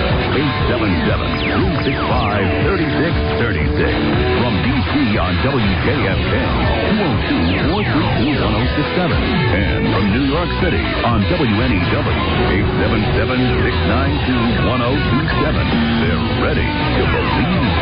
Right. So, Lisa, can I get you something to drink? Right. So, Lisa, can I get you something to drink? Can they be kind? Don Geronimo and Michael Miller. So, Lisa, can I get you something to drink? There's another drunk guy on the phone. This is, Bob. drunk on Keystone beer. Hey, Keystone. Hey, Don and Mike. Hey, Bob. Hey. You sounded pretty good out here in the Keystone State. I'll tell you what, that's for sure. Well, what station are you hearing us on? YSP. Right, how long you out here in the Poconos? In the Poconos, how long you been drinking? Yeah, well, I don't know, a little bit. He's in the Keystone State. Beer. Now, are you in the Keystone State and drinking Keystone beer? Yeah. All right. Got a double whammy. Hey, Don. Yeah. Can you do something for me? Can you go like this? Can you go, yeah? Can you go like that for me? Come on, I want to hear you do that. Why do you want to hear me do that? Because. Come on.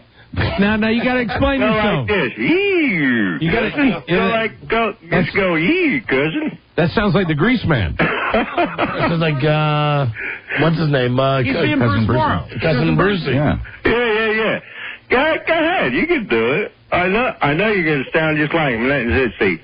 Time and time is 5 after 9. Go ahead. You got to see if he goes through all the phases. Like if you don't do it, do it. No, I'm not going to do it. Don, your voice is great though for that. Really, thank you. You can do it, man. You can do it. I'm not going to do it though. Why not?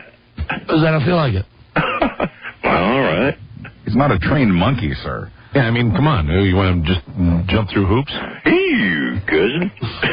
You might be beyond it. Yeah. I haven't heard that guy for years. No one has. He used to really go at it. I'm thinking about the guy at the bowling alley. This is a good old DJ. 77 ABC out of the city. I gotta jerk this guy a little bit. He wasn't that good. Oh, yeah, he was. No, he wasn't. He was in there. He was in there all the time. No. Yeah, he was. No. You don't even know who he's talking about, do you? Well, how come you say he wasn't that good? Because I thought he sucked. Well. And I heard he was a homosexual. Yeah. Nah, not cousin Brucey. Yep. Yeah. Nah, he liked to SD. Mm-hmm. Brucey. He liked to be F up the A. Brucey. Nope. You sound like Brucey, Don. He liked like Brucey. He liked another man's A. I don't know about any of that stuff. This is the truth. Of course, years ago, none of that stuff, you never talk about none of that stuff anyhow. And I'm telling you. Right. Well, you know who used to do it with Ron Lundy? Yep. Yeah. Oh, no, Herb Oscar Anderson, there was another guy. Right, yeah, he was gay, too. Yeah? They were all gay at WABC. All gay. Okay. They weren't the good guys. I refuse to believe that. They weren't the good guys. Don and Mike. They were the gay guys. No. Yep. They weren't the good guys. Absolutely true. That was MCA. Absolutely true. That was MCA. You're wrong. I'm going to play you a tape now of the guy who was the ringleader of all of the gay love at WABC. Well, is that not cute? Oh, that's so sad. God damn it! Don't give me a tape of the gayest disc jockey at WABC that's not queued up, please. You want to hear this, sir? Got one. Yeah, well, you let it rip. I don't think you should give any of them old DJs any Listen, we have nothing but respect. disparaging remarks. Here we go. Here we go. He's going. He's moving we have in. nothing but respect, but I want to tell you that any of them other DJs. you're talking about WABC Music Radio. And don't tell us what to do. New York? You're talking about WABC? Back in the 60s, sure. Are you talking That's about what I'm talking about. Music Radio WABC? That's right. I'm telling you right now, this guy right here, he used to take it in the A. Oh, no. My God. He used to take it in the A. We're going into a whole new territory here. From Dan Ingram. Oh, man, you guys this guy. Oh, you guys got to be going down the tubes with that. This guy and Dan Ingram were lovers. Listen to this right here. WABC 803, Monday in New York at WABC, and Billy Martin is officially back as manager of the Yankees. I told you that would happen Saturday night, didn't I? Trust me. Yes, I thought this was the right song to play with it. Ladies and gentlemen, this is Chicago! So what do you think of that? Oh, you guys got to be going down. You got to turn your radio down. Hey, turn your radio down. Yeah, I got a delay. Yeah. Well, what do you mean we're going down the tubes? What do you mean by that? Oh, all. You can't go dishing that all on disparate. Don't you give them any of them old DJs any respect? Of course I do. Listen to Hey, this. George Michael, good to have you all with us tonight. 8th call it at 212-955-9222. Transistor radio. 4LP Disco Package featuring Gloria Gaynor, furnished by Polydor Records. Dial now. I want to make you a WABC winner. Monday in New York, 81 degrees. These skies, still a few scattered showers in the air. I guess that it's every guy's fantasy to be standing at the bar some night and to have the most gorgeous woman in the world walk up to him, look him in the eye, and then whisper in his ear. Where'd you go? What? You go to commercial break. Nope, no, we're just playing the sound of the disc jockey with squealing pig. Here is, as a matter of fact, They shut you off out here. Now listen, here's the sound of a staff meeting at WABC back in the day. This is a private tape of a staff meeting. Yeah. Listen to this. Listen up on the phone. At Listen on the phone. WABC. Yeah, I'm Listen on to the this. phone. All right, listen. Yeah, no, you are.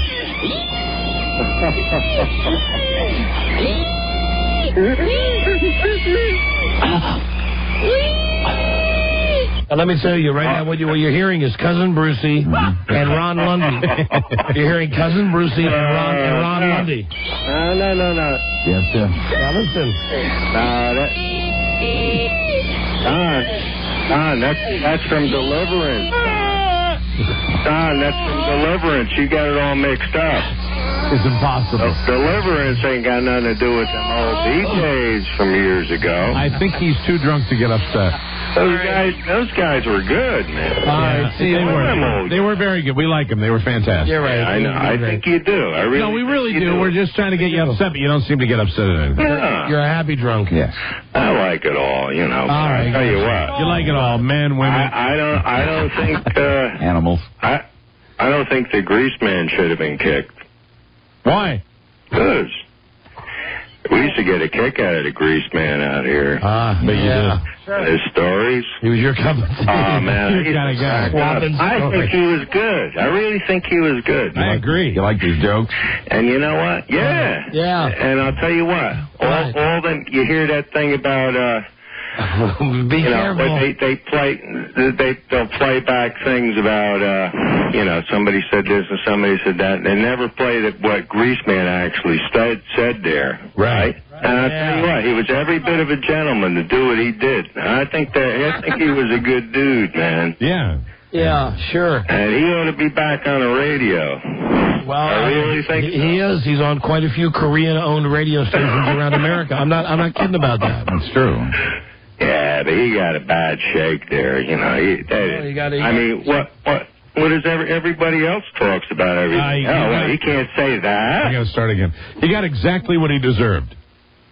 Yeah, you think so? You heard I'm doing my morning show at night. I don't think so. So you support the racist joke? I know so. We used to get him. No. We used to get him here. That might work. No. After 10, he used to come in at 10. Yeah, he used to go off, and then Pharrell used to come on. All right, let me just stay up. Let me just cut to the chase with you. What you're saying is, when the grease man said after a man in Texas was brutally dragged to death behind a pickup truck, right? When the grease man got on the radio and said that's why they dragged those people behind trucks, there was nothing wrong with that? Well, he actually made a comment there, but yeah, and that's exactly what he said. Taking light in the situation, don't you? Really? Make light, you know what? What could you make light of anything about nowadays? You can make light about anything. I would love to surround you in a group of Negroes and hear you say that to them. Or in a group of regular people, right-thinking people. White people, Chinese people, whatever, man. There's some stuff that's funny that's universally funny. Well, what about the stuff that you guys come out with? Yeah, we have never really made light over all this other stuff in view of the fact that, what's been going on with NEW and all. Well, sir, we have never made light of racial hate crimes. Right. Yeah. Yeah, no, we haven't. Yeah. There's nothing funny about anybody being tied up, dragged behind a truck to death. We don't do that. So what do you have to say to that, drunk man? I don't know. I thought it was pretty funny. Oh, you did? You thought what? The Grease Man was funny? Yeah, I always thought he was funny. You thought the comment was funny? Mm-hmm. Oh, good for you. He did. So you're a bigot? No. No, he's not a bigot, Mike. Nah, not at all. Not a big. He's just drinking his Keystone. The beer of fond remembrance. That somebody just didn't take it in the right way. Now, who the heck was it? You know? Yeah. Who was it, sir? Who do you think it was? Didn't take it in the right way. Who do you think it was that didn't take it the right way? I don't know. Probably everybody, except for the people that thought it was funny. Yeah. Like you? Yeah, I thought it was funny. Yeah. Would you have the balls to go to the blackest part of Philadelphia? Nope. And stand on a street corner and say that? Mm-hmm. What? Yes or no, sir? Would you have the balls to go to the blackest part of Philadelphia and stand in the middle of the street? Well, the Grease Man went there and apologized. The Grease Man was trying to save his ass. What I'm asking you is, if you think the joke was funny, would you be willing to go to the middle of Philadelphia, to the blackest part of Philadelphia, and stand in the middle of the street and tell the same joke? Negatory on that. No. Why? No, I didn't make up the joke. But you think it's funny? How about we just give you a sign? I saw this in a movie. Oh, I know what it was. It was the Die Hard movie with Bruce Willis and Sam Jackson. Yeah, where they drop him off in the neighborhood and he's got the sign. He's got a sign on that says, "I hate the N-word." Right. Yeah. How about we give you a sandwich board? I don't know that movie. We give you a sandwich board that says, "The Grease Man's joke was funny," and we drop you off in a ghetto area in Philadelphia.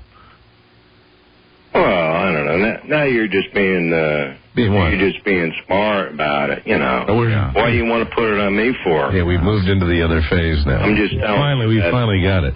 Well, I'm just telling you, you know, I'm talking back about, you know, I'm telling you know, everybody talks about everything on the radio nowadays. You know, I got to get personal. I apologize. Comment like that. You have to move it into it. I think you're sir? What? Hey, sir?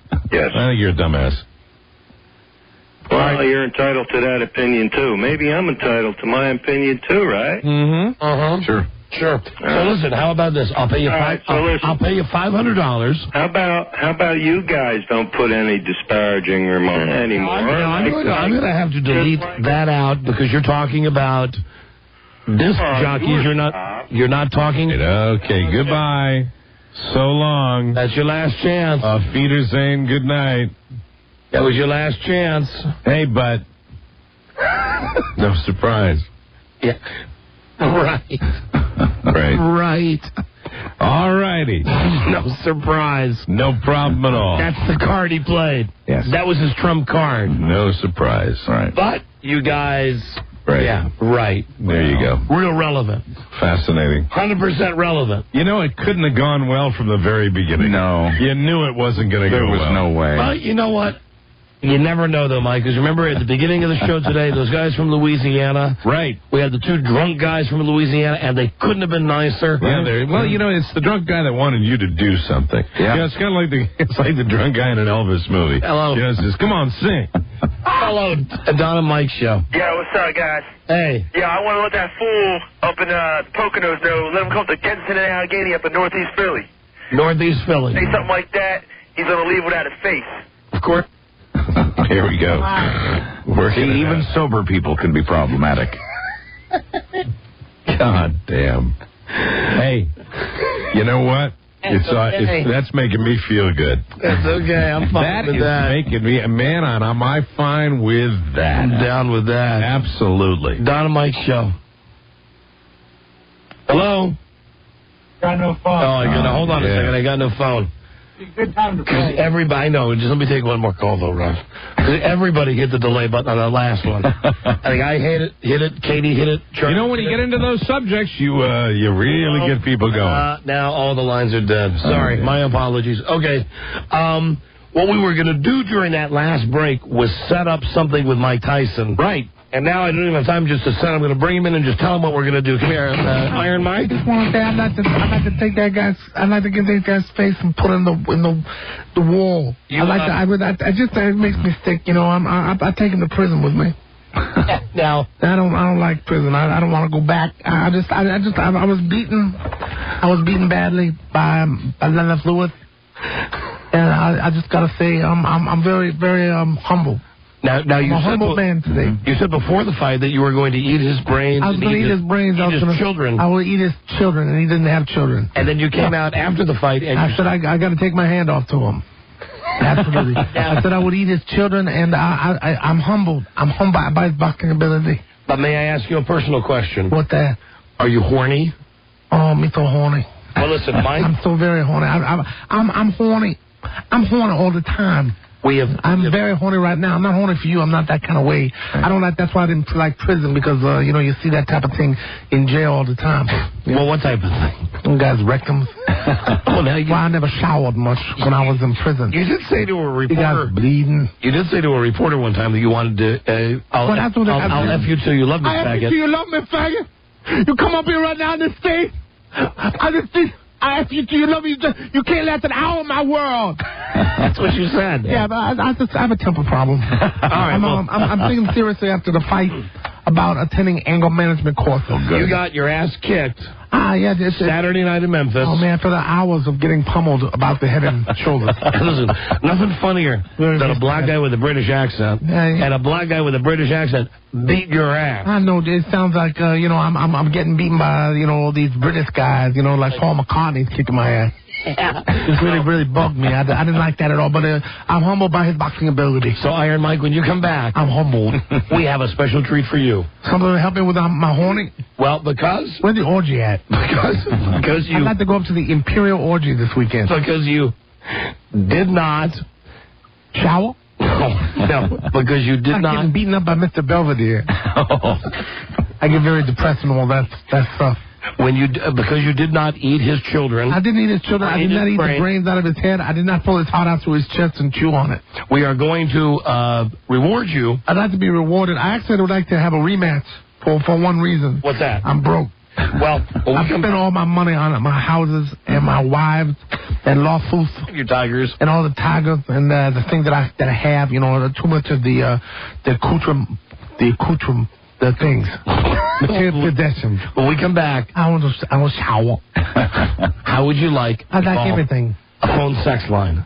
Oh, I would like that very much. Are you paying? Yeah, thanks. I don't want to spend money on that. That costs money. It costs money when you have to, you call those people. They talk. All right, well then, when we come back, Mike, you're going to... it's still very cloudy. I'm having trouble because my eyes are so puffy I can't see you all that, right? Get on the phone sex line. Cut me, Mick, cut me. We'll be right back. This is the Don and Mike Show. Gee whiz, gang. Looks like the killer gutted the victim, strangled him with his own intestines, and then dumped the body in the river. You're right, Scoob. We're dealing with one sick son of a bitch. The Don and Mike Show. Ooga shaka, ooga. The only cure for syphilis of the anus. The Don and Mike Show. We're here with Iron Mike Tyson. How are you? You ready to call the phone sex girls? I've taken my sunglasses off. It's 5 feet. Is she live? High arches. She will be. Hold on. I'd like to do you now. I've already you must pre-dialed for these hot feet. I want to take you. You get a lot more for only $2.49 to $3.99 per minute. And it's sponsored by Boulevard Entertainment. For customer assistance. What, Mike? This is a tape recording. 124 in the town. It's going to get live here. Each call has an Your access producer told me I'd talk to some live bitches. You will. Customer service time may be billed at the permanent rate, and calls may be monitored for quality purposes. One moment, please. Just wait, Mike. You're going to be connected very shortly. I'll be patient. Now, they may ask... I got a long time to wait. I want a rematch, though. $20 million. They may ask me some questions. Don and Mike, you're on the air. Hello? Hey, sexy. Hi. I'm Mike. I'm Mike. You're calling, but I have a brand new number. Hello. So call me at 011. No, I'm not calling Europe. I'm not calling Europe. No, Europe. I'm not going to call Europe. Come on. I have you till you love me, faggot. Hold on. I got to hit the showers. We actually did get through to somebody. I don't know what happened there. I don't understand what that. He's making me angry. I'm having trouble with my anger management. Okay. I just hope you get through with something because I don't like being lied to. You're listening to Mike Tyson calling the phone sex. Where the bitch is? Where's the loud bitch? I want to talk to a loud bitch, please. She's coming up. Okay, what do I... Do I just talk to her? Yeah, you wait. You got to wait till we get past all this stuff. All over. I don't like the tape recorder. That's a bunch of waste of time. I like to get right down and dirty, too. You know what I mean? Come on now. You can't ask a minute in my world. And let my tiny size 5 feet with the high arches rub you all over your heart. Oh, man, that's great. Uh-oh, you must be 18 for these hot feet. I humbly request a rematch with this bitch. $2.49 to $3.99 per minute. And it's sponsored by Boulevard Entertainment. Here we go. For customer assistance, call 1-800-777-1249. I thought I was going to be able to get past this by dialing this before we went on the air. Each call has an access fee of $5.99. Please be aware that customer service time may be billed at a permanent rate, and calls may be monitored for quality purposes. One moment, please. Here we go. Hold. Where's the whore? Hey, sexy. I'm Gina. I'm Mike. Thank you for calling, but I have a brand new number. So call me at 011. I just come over there and slap that phone in your hand. 9181. I don't want another tape. I've been talking to tape recorders. I've been talking about that. Why are you talking to tape recorders? Come on. What are you talking to tape recorders all the time for? I know you're frustrated. I'm very frustrated. That's what I was promised something. You know, it's just you promise something you got to deliver. You know, you got to promise something you got to deliver. I don't want to break you up. Yeah, there goes the phone not working, man. I tell you right now. Will you please? F you, bitch. You don't talk to me? Don't break I want to talk to the tape recorders.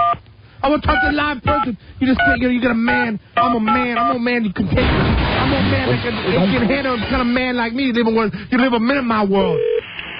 Bunch of lies with your bunch of dudes. All circuits are busy now. It's starting to really make me angry. I'll tell you right now, this is not... Hold on. Mike, tell me which of these... You misrepresented yourself.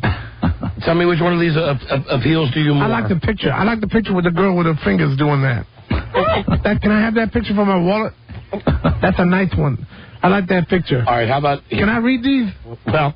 Can I look at the pictures? Can you? I'm getting all bothered. Okay, here you go. I'm embarrassed right now reading the pictures. Right there. Go. I want to read the pictures there and go down and see the bit there. Man, my face is so sore. I got to tell you something. My face is super sore. Your face is super sore, yeah, because I got beaten up. Your face is about as swollen as your member. Welcome to the club. This call is free. Why? Because we have changed our number to add thousands of hot new women everywhere who want some action. My trunks are getting back now at 1-900-288-0080. She's making my trunks tight. $22.99 per minute. That's 1-900-288-0080. Don't you put your finger up to me. I'll break it off. You won't regret it. I'll eat your brain. I can't, you know. You want me to come over there and eat your brain? We're trying to get through the phone line. I think you're lying to me. I think you just came in because you want to make fun of me. You are. You just want to make fun of me because you're a white guy. You're talking with... Don't break that. I turn over your feet. I turn your feet. I turn your thing over, bitch. I'll let you turn it up and say... If you're looking for women, you've definitely come to the right place. Seductive, outgoing, and local. We've got them all for you and more. This is Match Life. Look what came out. Some thousands of hot and exciting women everywhere who want some action. This is the real Iron Mike right here. If you're under 18 and wish to avoid trouble, I'm holding on to the real Iron Mike. Get ready. The women here we go. I don't believe you. You're just lying. You're trying to tease me. You're just trying to get me back in prison.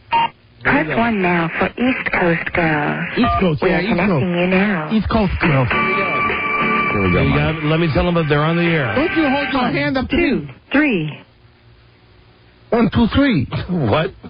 Is it time to go back in the ring? 1, 2, 3. I can't go. It's on the towel. Hello? My face is super sore. I got super sore eyes and nose. 3. What's the deal? Hello? This is Iron Mike. I don't like to be kept waiting. I don't like to be kept waiting. Bitches. You just hung up. Bitches, faggots. Bitches, you're faggots and they're bitches. All right, hold on. This is making me so angry right now. I'm ready to die, faggot. Turn that over right now. Let me slip out of my robe. I want to slip out of my big satin robe. I don't wear no robe, faggot. I come into the ring with just my trunk. They might have been ripped from. Russ, you'd like me to then communicate? Shut up, bitch. If you're under I'm not talking to you with a recording, bitch. Just $2.99 to $5.99 per minute. Hey, John. Hi, John. A $4.99 connection fee will be added to the cost of this call. Come on, please. Hearing begins 3 seconds after the tone. I asked you to love me, faggot. I don't get a live bitch. Mike, this is going to be it. All right. If you're in a rotary phone or do not make a selection, you will automatically be connected to a fantasy girl. We're going to get through to a girl right now. I'm so far ahead of all you. $4.99 per minute. I say I want to talk to the bitches. Okay, baby. Here we go. Oh, we have to record. Use your fingers to press my, I mean, the right button. All right, now, hold on, no matter what your pleasure. My pleasure is to talk to a human being. So using your touchtone phone, pick a number. Starting with number 1, we've got blonde girls. Yeah, I talked to a blonde girl. To choose from our hot girl fantasy menu, press 2. I want any girl. These girls just can't wait to get you. We want any I want to girl. talk to Press any 2 now. To choose from our dominant menu, press 3. Get disciplined by our hot and sexy You can't discipline me. Nobody can discipline me in the ring. I'm so much of a fighter. Choose from our sexy female fantasy menu, press 4. Let these transvestites and transsexuals show you the other side of paradise. Press 4 now. Where the hell's the live bitch? To choose from our hot guy menu, press 5. Our sexy studs are lubed and ready. I want studs. Press 5 now. You talk to curious guys who want to explore their fantasies and married men looking for a hot, steamy one-night stand. I don't want that. I'll slap that off your face. To talk to smooth young athletes, surfers, and college boys with rock-hard bodies strong enough to endure hours of sexual pleasure. I don't like that kind of stuff. What are you playing those? Thank you. Please hold on while we connect you. Stop that. That's not what I'm about. Get ready for some fun conversation. That's not what I'm about, faggot. Your gorgeous dream guy is getting ready to talk with you right now. Why are you doing that? I pressed the wrong button. You pressed the wrong button. I'll be with you in just a few more seconds. You pressed the wrong button. Hey, how you doing? Don and Mike Show, you're on the air. Hi, who's this? Hey, this is Chris. Who's this? Hey, this is Mike. Mike? Yeah, I was trying to talk to a bitch. Oh, you looking for a female? Yeah, now I'm talking to you. What am I talking to you for? I just want to... You watch the fight? Did what? Did you watch the fight the other night? Yeah, Tyson, right? Yeah, I got beat bad. Oh, yeah? Who you want for? Tyson? I'm on Mike. Oh, yeah? I'm Mike, faggot. I'm telling you right now that I'm on Mike. You're talking to me right now. What's the problem? I want to talk to a bitch. I was waiting to talk to a... I want to talk to a blonde bitch. Let me give you a girl right now. Hold on. I want to get off the line, faggot. Hold on. Come on. Hold on.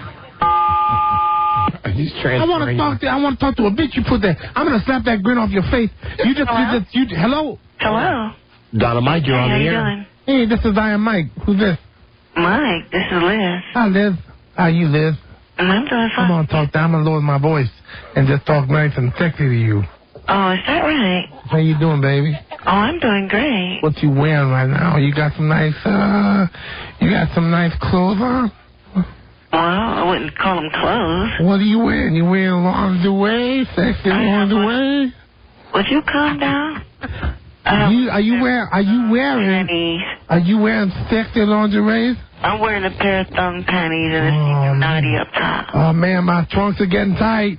Your what? My trunks are getting tight. My boxing trunks. Your boxing trunks? Yeah, I'm a boxer. I'm a fighter. You watch my fight? You's a fighter, huh? Yeah, I'm a fighter. Are you a sister? Are you a soul sister? No, I'm Puerto Rican black. Oh man, that's all right. I'm down with that. That's good. How you doing, Puppy? I'm doing good. That's good. You're my little Conchita. How you doing? You be little Conchita, baby? Huh? Are you my little Conchita, baby? I'll be whatever you want me to be. Yeah, you be whatever I want you to be. That's right. You forget. You know who's boss, right? You know that I'm boss? I know that I'm boss. I'm the boss. You got that right. I'm the boss. I'm always the boss. You got to remember who the boss is, don't you, boss? How old are you? I'm late. I don't want to talk about my age. I'm not I'm 35. You should know who. 38. I'm 38 years old. You should know who she's talking to. Do you know who you're talking to? You getting any clue? Do you have any clue to who you're talking to? No, it's not no Iron Mike Tyson, that's for sure. That's right. That's who you're talking to. You know how I know? How you know? Because I know him. Yeah, that's not true. Yes, I do. No, bitch, you're lying. Your mama's one. No, bitch, you lie. You just for your trash talk and all that. You don't know me. You don't know me from Adam. And Iron's Mike Tyson is not 38 years old. That's right. I'm 38 years old, bitch. I'm telling you, I'm 38 years old. You don't tell me how old I am. I know exactly how old I am. How can you tell me how old I am? I start throwing things around. You start treating me with respect. You don't disrespect me like that. Hello? And what? You don't disrespect me. Why are you disrespecting Iron Mike? Why are you disrespecting Iron Mike? Iron Mike? What are you doing? I'm just sitting there throwing some stuff around.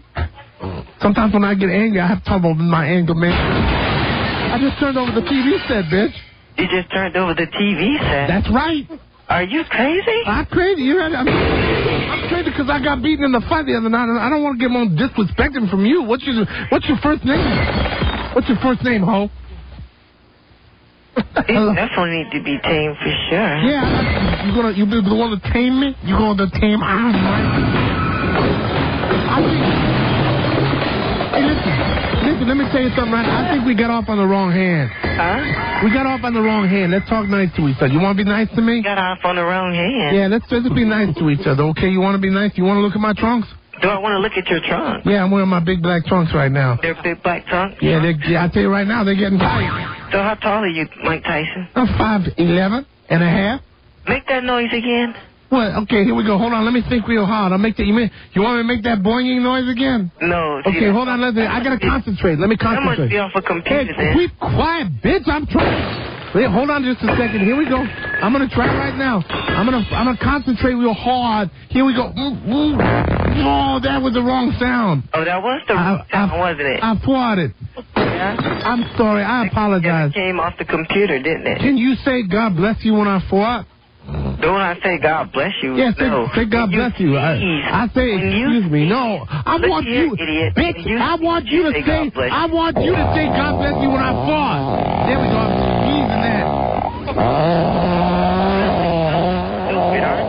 I'm not stupid. Why can't you treat me with respect? Why can't you treat me with respect? Why are you calling me all type of names outside of my name? I think you're a guy. I think you're a faggot.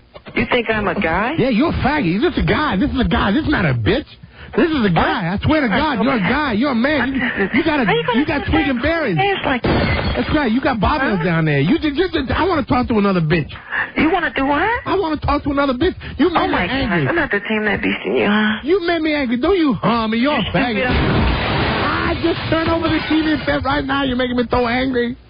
But I tell you, you're making me so angry. I want to polish you. You want to polish Iron Mike? Okay, I'm going to apologize to you. You want to put some turtle wax on me? Right. You want me a fine car? You're a faggot, huh? You going to polish me like a fine car? No. Why not? I'm going to polish you like an old rusty car. I'm not an old rusty car. Okay? I don't want like Iron Mike Tyson with his busted eyes? Hey, F you. I'm going to have to stitch you up, huh? F you. Oh, you're so bad. Why are you like that? Because you're making me angry. I think you're a guy. I think you're a faggot. You think I'm a guy? Yes, I do. You know what you are? Yeah, and I'm still throwing things around the room. Sissy. Why don't you tell me what you're wearing? What am I wearing? Tell me why I have to ask twice? Tell me what you're wearing. Idiot. Don't call me an idiot. Don't call me no idiot, Well, bitch. don't call me anything outside of my name. I tell you right now, you get on your knees right now, bitch. You don't call me no idiot right now. You tell me what you're wearing. Gosh, are you always this wild or what? Tell me what you're wearing, please. Okay, I'm going to tell you what I'm wearing. You know what I'm wearing? Please tell me what you're wearing. I'm wearing your mama's panties, you faggot. Oh, I swear to God, I FUT you love me, bitch. What? I FUT you love me, bitch. You are so crazy. You crazy. I like you. What? You know why I like you? Why do you like me? I like you because you got fire. I got what? It sounds, listen carefully. It sounds... You sound like Bugs Bunny or Daffy Duck right now. It sounds to me like you got fire in your belly. I got what in my belly? Here's the way, Pete's going to join you. Okay, come on now. I want you to meet a friend of mine, alrighty? No, I don't want to meet nobody. Yeah, come on, listen. Come on in, Peter. Go F yourself, douchebag. Oh, my gosh. You got two faggots over there, huh? Yeah, two faggots. Tickle the Duke, useless prick. You tell her, Peter. Your mama. Smell my hog, queer bait. Guess what? I took your mama out last week, and guess what? She doesn't even know how to clean herself up, her dirty self. Kiss my left ball, dimwit. Huh? Nah. Kiss my left ball, dimwit. That's my friend gosh, Pete. You guys are so wild. I tell you, That's a shame that beats me for sure, huh? my face is super sore. Eat my bung. What do you Weed. That's my friend Pete Johnson. Pete the faggot? He's not the I know faggot. him. See you in Toledo, you I seen him stupid on the whore. Shut up. I don't like you no more. A pair of panties. I don't like you no more. You know what you can have? You can have a big plate of Mike Tyson corn. You know what? You can have a nice big plate of Mike Tyson corn. I wish you was as mad as Mike Tyson, don't you? Right now, you get a big plate of Mike Tyson corn. You know where the corn... Guess what? You know where the corn comes from? Guess what? Guess what? Eat my corn. I got a surprise for you. Eat my corn right from my Mike Tyson brown cob. Guess what? You can eat the corn from my Mike Tyson brown cob. Oh, my gosh. There you go. I bet you like it, too. I bet that's the kind. I bet you're used to eating it. Come on now, eat the little kernels, all the kernels going to be between your teeth. The sound effect. That's right, because I can smell you from here, bitch. See you in Toledo. I swear, I'm going by the fish factory right now, bitch. God. Ooh, smell that. It smells that bad fish. Somebody open a can of tuna fish. What do you want? This right now, this is a can of tuna fish. I can smell it over here. Oh, my gosh, I can smell your breath from over here. That's all right. That's because I'm too close to you. I'm too close to your nether leading. Do you treat all your women this way? No wonder you have to call. Just the ones that give me a lot of lip like you. I tell you, you smell bad. You used to have a girlfriend. Where's your boyfriend? You smell bad. You got a mustache, bitch. Huh? You got a mustache. You got a big hairy mustache. Guess what? I got a surprise for you. That's right. You don't shave your legs or your arm or anything like that. And you smell like tuna fish. It's disgusting. You disgust me. You are a disgusting bitch. You're a totally disgusting bitch. What's that? You know why I can't smell like tuna fish? Yeah, because you're stupid. Is that why? Because I tell you right now, you smell like I bet tuna you're fish. not even smart enough to know why. I'll tell you right now. All I know is I can smell you like tuna fish. You got a big hairy mustache. It's like a Brillo pad. Mama from over here. He go Brillo pad. Don't talk about my mama. Hello there. Hello, who's this? Hello. Who are the... Go away, Dad. Yeah, my long lost daddy. I'm an orphan. You know that. I'm an orphan. Son, are you playing on my telephone again? Yes, Dad. Are you talking to one of them stupid phone hoes? Yes, Father. Who are you calling stupid, you faggot? Yes, Father. Listen, bitch, I'll get with you in a minute. Who are you talking to? I'm talking to you, you useless piece of garbage. Now, you get off the telephone right now. All right, I get off the phone. I am not paying for this bill. My 13-year-old son calls you phone hoes all the time. I'm sorry, Father. Forgive me, Father, I have sinned. Who did he pretend to be this time, whore? Who was it? Hello? Whore, I'm talking to you. Now, this is another lady. Who are you talking to? There's another lady on the line. Who says I was a lady? I'm Mike. Donna Mike, you're on the air. Why are you so quiet now? Why am I so quiet now? Who said I was a lady? I want to tell you something. My name... Who said that I was a lady? My name is James Evans. I don't care what your name is, idiot. Who said I was a lady? My name is James Evans, and you've been talking to my son. My name is Michael Jackson. JJ. My name is Michael Jackson. My wife, Florida, is quite upset People think that I'm my ugly. son wastes time calling phone whores. People think I'm ugly. My name is Michael Jackson. Hello, Florida. Was JJ talking on the phone? Yeah, he was, baby. Oh, JJ. He was, baby. Oh, JJ, we are not proud of him. Hello? Is this James Evans Jr.? This is a man. This is? This is a man pretending to be a woman. I'm a man, yeah. We're very disappointed.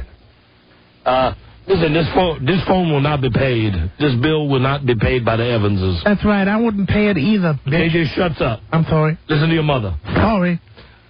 Mother, tell him to Florida, tell him to shut the F up. Sorry. That's right. Now, James Evans. We gotta go now. Bye. You are such idiots, aren't you? Goodbye. You take care of yourself. It was bad talking to men. We gotta try women next time. Bye. Goodbye. Bye, Hey, fag. fag. See you later, fag. Why are you hanging up? Goodbye. You have a real woman? No, don't play this game longer than we will. Bye, fags. What? Bye-bye. Okay, all right. I don't like talking to guys. Why is that, Mike? That is one. Wow, we've never done men before. And the end, it was a guy pretending to be a girl. Yeah. Absolutely. There's no doubt about that. It was very strange. In a world where owning a radio was strictly forbidden, Sea of androgyny. one man found a way to bring good news to his people. Goddamn. He made it up. This is a buzz. I'm sorry, James Evans was the only name I could come up with. James Evans. James Evans. It was played by John Amos. John Amos. That's right. Buzz, what is your lead story today? Today, with Gotti gone, who'll run the family? You're looking at him. There you go. So. Okay, stay tuned. Stay tuned for news and comments. News and comments. Coming up on the Don and Mike Show. That was very... professional. This is the Don and Mike Show. What's the word from Planet Crackpot? The Don and Mike Show. You can call Don and Mike anytime from anywhere in America. 877-365-3636. From D.C. on WJFK, 202-106.7. And from New York City on WNEW, 877-692-1027. They're ready to believe you. Damn right. I've had it up to here with the likes of you people. Let's go to a buzz now. DJs and DAs. The Don and Mike Show. Hi, Buzz. Hi, Don and Mike. So who will run the Gambino crime family now that the Dapper Don is gone?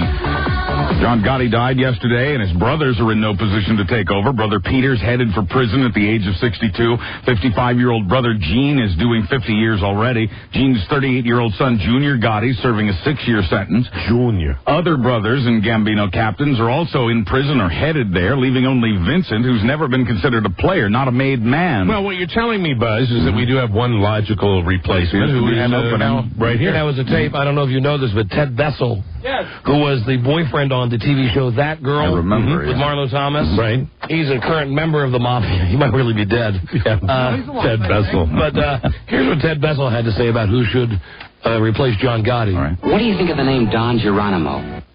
There you That's what he go. had to say. And they all agreed, and so this story is really not even relevant. He would know. Well, the feds say none of the candidates listed here, at least, have the leadership qualities attributed to the late John Gotti. Well, Don's under the radar. That's why the feds don't know about it. Of New York's 5 mob families now, the Gambinos have lost the most soldiers in the past couple of years, nearly 3 dozen altogether. The Genovese family is now actually number 1 with 152 soldiers. The Gambinos now have fewer than 130. Yeah, well, we're going to take care of that. Hi to all my new soldiers. Time to recruit. And How you doing? Don, is your motto still going to be 200 in 2003? 200 soldiers in 2003. 200 soldiers. I like that. Right. We're changing the whole way people are made, too. We're going to bring in lots of different people. We're going to bring like Dennis Murphy and We're bringing Tom Gavin and his made men. But here's the secret weapon. We're bringing in the French. Hey. Hey. Sorry, that was just a joke. I know it was. I'm sorry. Never forget, Mike. I'm sorry, Godfather. Never forget. The feds say they're expecting a big turnout at the funeral of mob boss John Gotti. Quoting one official, among the Cosa Nostra, he's considered a stand-up guy. The funeral arrangements are secret so far. Not even the Catholic clergy has been contacted yet. Saturday. The feds expect they have the locations narrowed down to 2 funeral homes in Queens and 3 churches. Saturday, 5 o'clock. Gotti will be buried at St. John's Cemetery in Queens, where he'll join over a dozen other deceased mob bosses. Black tie optional. Gotti was considered to be the biggest gangster since Al Capone. Black tie optional. Have the eulogy. Unlike other funerals where you wear your tuxedos. I'll have the eulogy for you tomorrow. Very good. We look forward to it. I'll be with that one. With it up tonight. Wearing my ruffled shirt and my tuxedo. Paul McCartney's wedding to Heather Mills didn't turn into one big jam session after all. Nothing was officially planned, but McCartney said that Ringo Starr, Eric Clapton, Elton John, Chrissy Hine, Dave Gilmour, Bill Clinton, and Tim Rice could have broken into an impromptu performance. Yeah, they wanted to get one leg up on us. They didn't. But there were fireworks after today's ceremony in Ireland with about 300 guests in attendance. You pegged that. A couple of other notes about the would-be terrorist who was arrested yesterday. Jose Padilla is accused of plotting to set off a bomb made from nuclear waste in the nation's capital. Now, what's the deal with this guy? We got a Mexican guy that's changing his name to an Arab guy? To a Muslim name, yes. He changed his name. And changed his name to an Arab guy. He hoped to be a terrorist. Okay. Now, today, we're hearing that he was captured thanks to actual cooperation between the CIA and the FBI. Cooperation that was not in place, apparently, on September 11th. Man, give that that guy an extra piece of pita bread. But we're also hearing that Pidello's plan was nothing more than a plan, and that nothing had actually been set into action.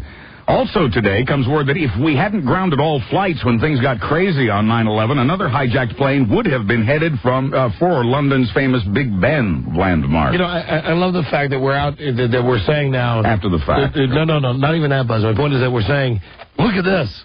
The CIA and the FBI are working together. Like we're supposed to be happy that that's happening. Like but they're doing their job. Like, hello, dumbasses, you should have been working together all along. Yeah, it's ridiculous.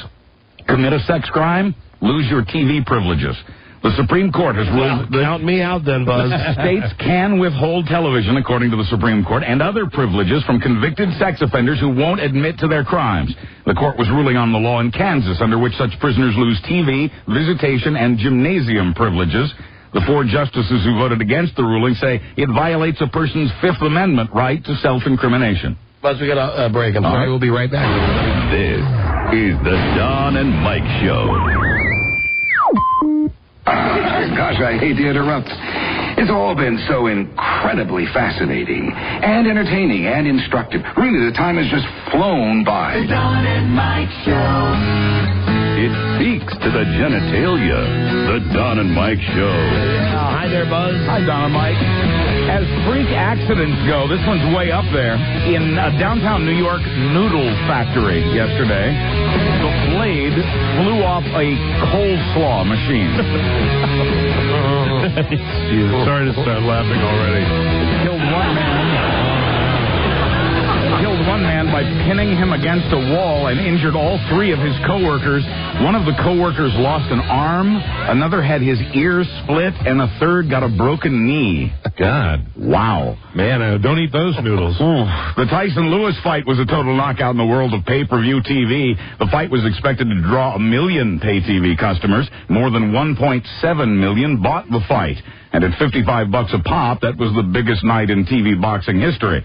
It was also one of the biggest sports Saturdays in history when you figure in the World Cup, the Stanley Cup playoffs, the French Open, and the Belmont. Which none of those count, though. Yeah, well, the Belmont had the highest ratings of any horse race in the last 10 years, so they're happy about that. Yeah, but that's relative. The highest ratings of any horse race means that maybe 7 people watched it as opposed to 3 people. And the World Cup, U.S. is in the World Cup, right? Yes, we are. Are we in the finals?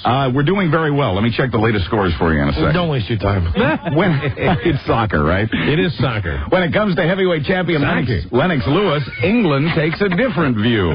Back in Britain, a lot of people think Lennox Lewis is gay because he still lives with his mother. Oh, dear. But his longtime girlfriend tells the New York Post, Lennox wants to get married and have children. He is not gay. He is very secure about his manhood.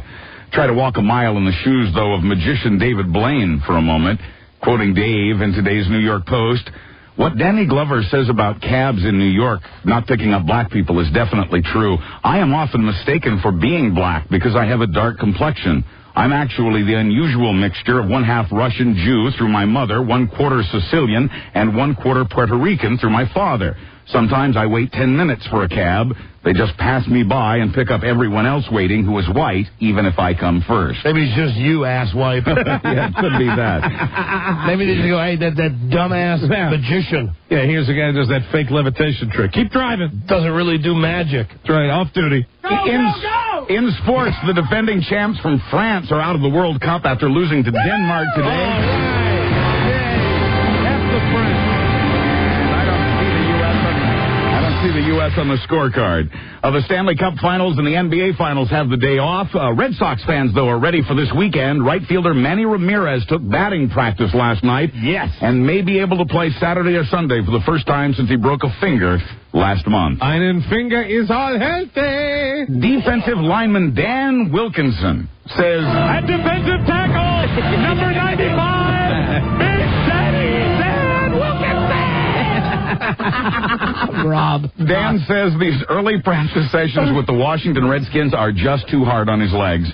Quoting him, it's great for some of the guys, but my thinking is the more I'm on the field now is taking away from my legs when the real season comes around. Quoting Coach Steve Spurrier, I guess we're just running all the other guys into the ground, huh? If the whole team had his attitude, we'd be in trouble, end quote. Wilkinson stayed away from most of the dozen practices in the last month. Under union and league rules, players don't have to attend these early sessions. Sounds to me like Steve Spurrier has to take away his Xbox. Yeah, absolutely. That's the way to handle that. Yeah, he'll get a lot of sympathy with that attitude. You know, what's he pulling down? How much money is that guy making? Yeah, I'm sorry you're late. Then I won't have my legs during the season. And finally, you had your legs last year. You still sucked ass. Yeah, really. You need to grow 2 more. Like a crab. Spring, when a young man's fancy turns to exposing himself. In Fulton County, Georgia, a 26-year-old man's been arrested for allegedly exposing himself to a woman at Target. The victim says George Brown of Cumming, Georgia, pulled his 4Runner so close to her car she couldn't open the door. Then she says he raised up enough to reveal that he was totally nude. Hi, how are you? She quotes him as saying, "You're beautiful. I want you." Thanks for coming to Cumming. She reported the guy to security, who called the police. That man is now out on bail. Mr. Son of a beach. In Clearwater, Florida, 27-year-old Tim Hopkins was arrested for allegedly getting naked on his boat and doing a lewd dance for the people on shore. Now the boat reality is a totally different thing now. That's okay. Tim turned up the dance a notch when he saw a woman videotaping him. He must not have realized she'd give the tape to the cops, who identified the man by his distinctive tattoo. What a dumbass. I'm Buzz Burbank on the Don and Mike Show. Your people, Mike. Saturday. I know. Different rules. Instead of golf. I know, those are Mike's people now. Yeah. That's it. We got to go. Thanks for a great show, everybody. We'll be back tomorrow with a new episode. Good day to you, sir. Good day to you, sir. And good day to you. Good day to you, sir. Toodaloo. Pass. Till we meet again, this is Sammy Davis Jr. saying, be kind, be nice, and I hope the next performer has the pleasure of having as nice an audience as you've been tonight. And let me leave you swinging. Members of the Don and Mike Show travel by Amtrak. Take 3 round trips on Excella Express before June 30th and get 10,000 Amtrak guest reward points. See Amtrak.com for details. Excella Express. Keep moving. This is the Don and Mike Show.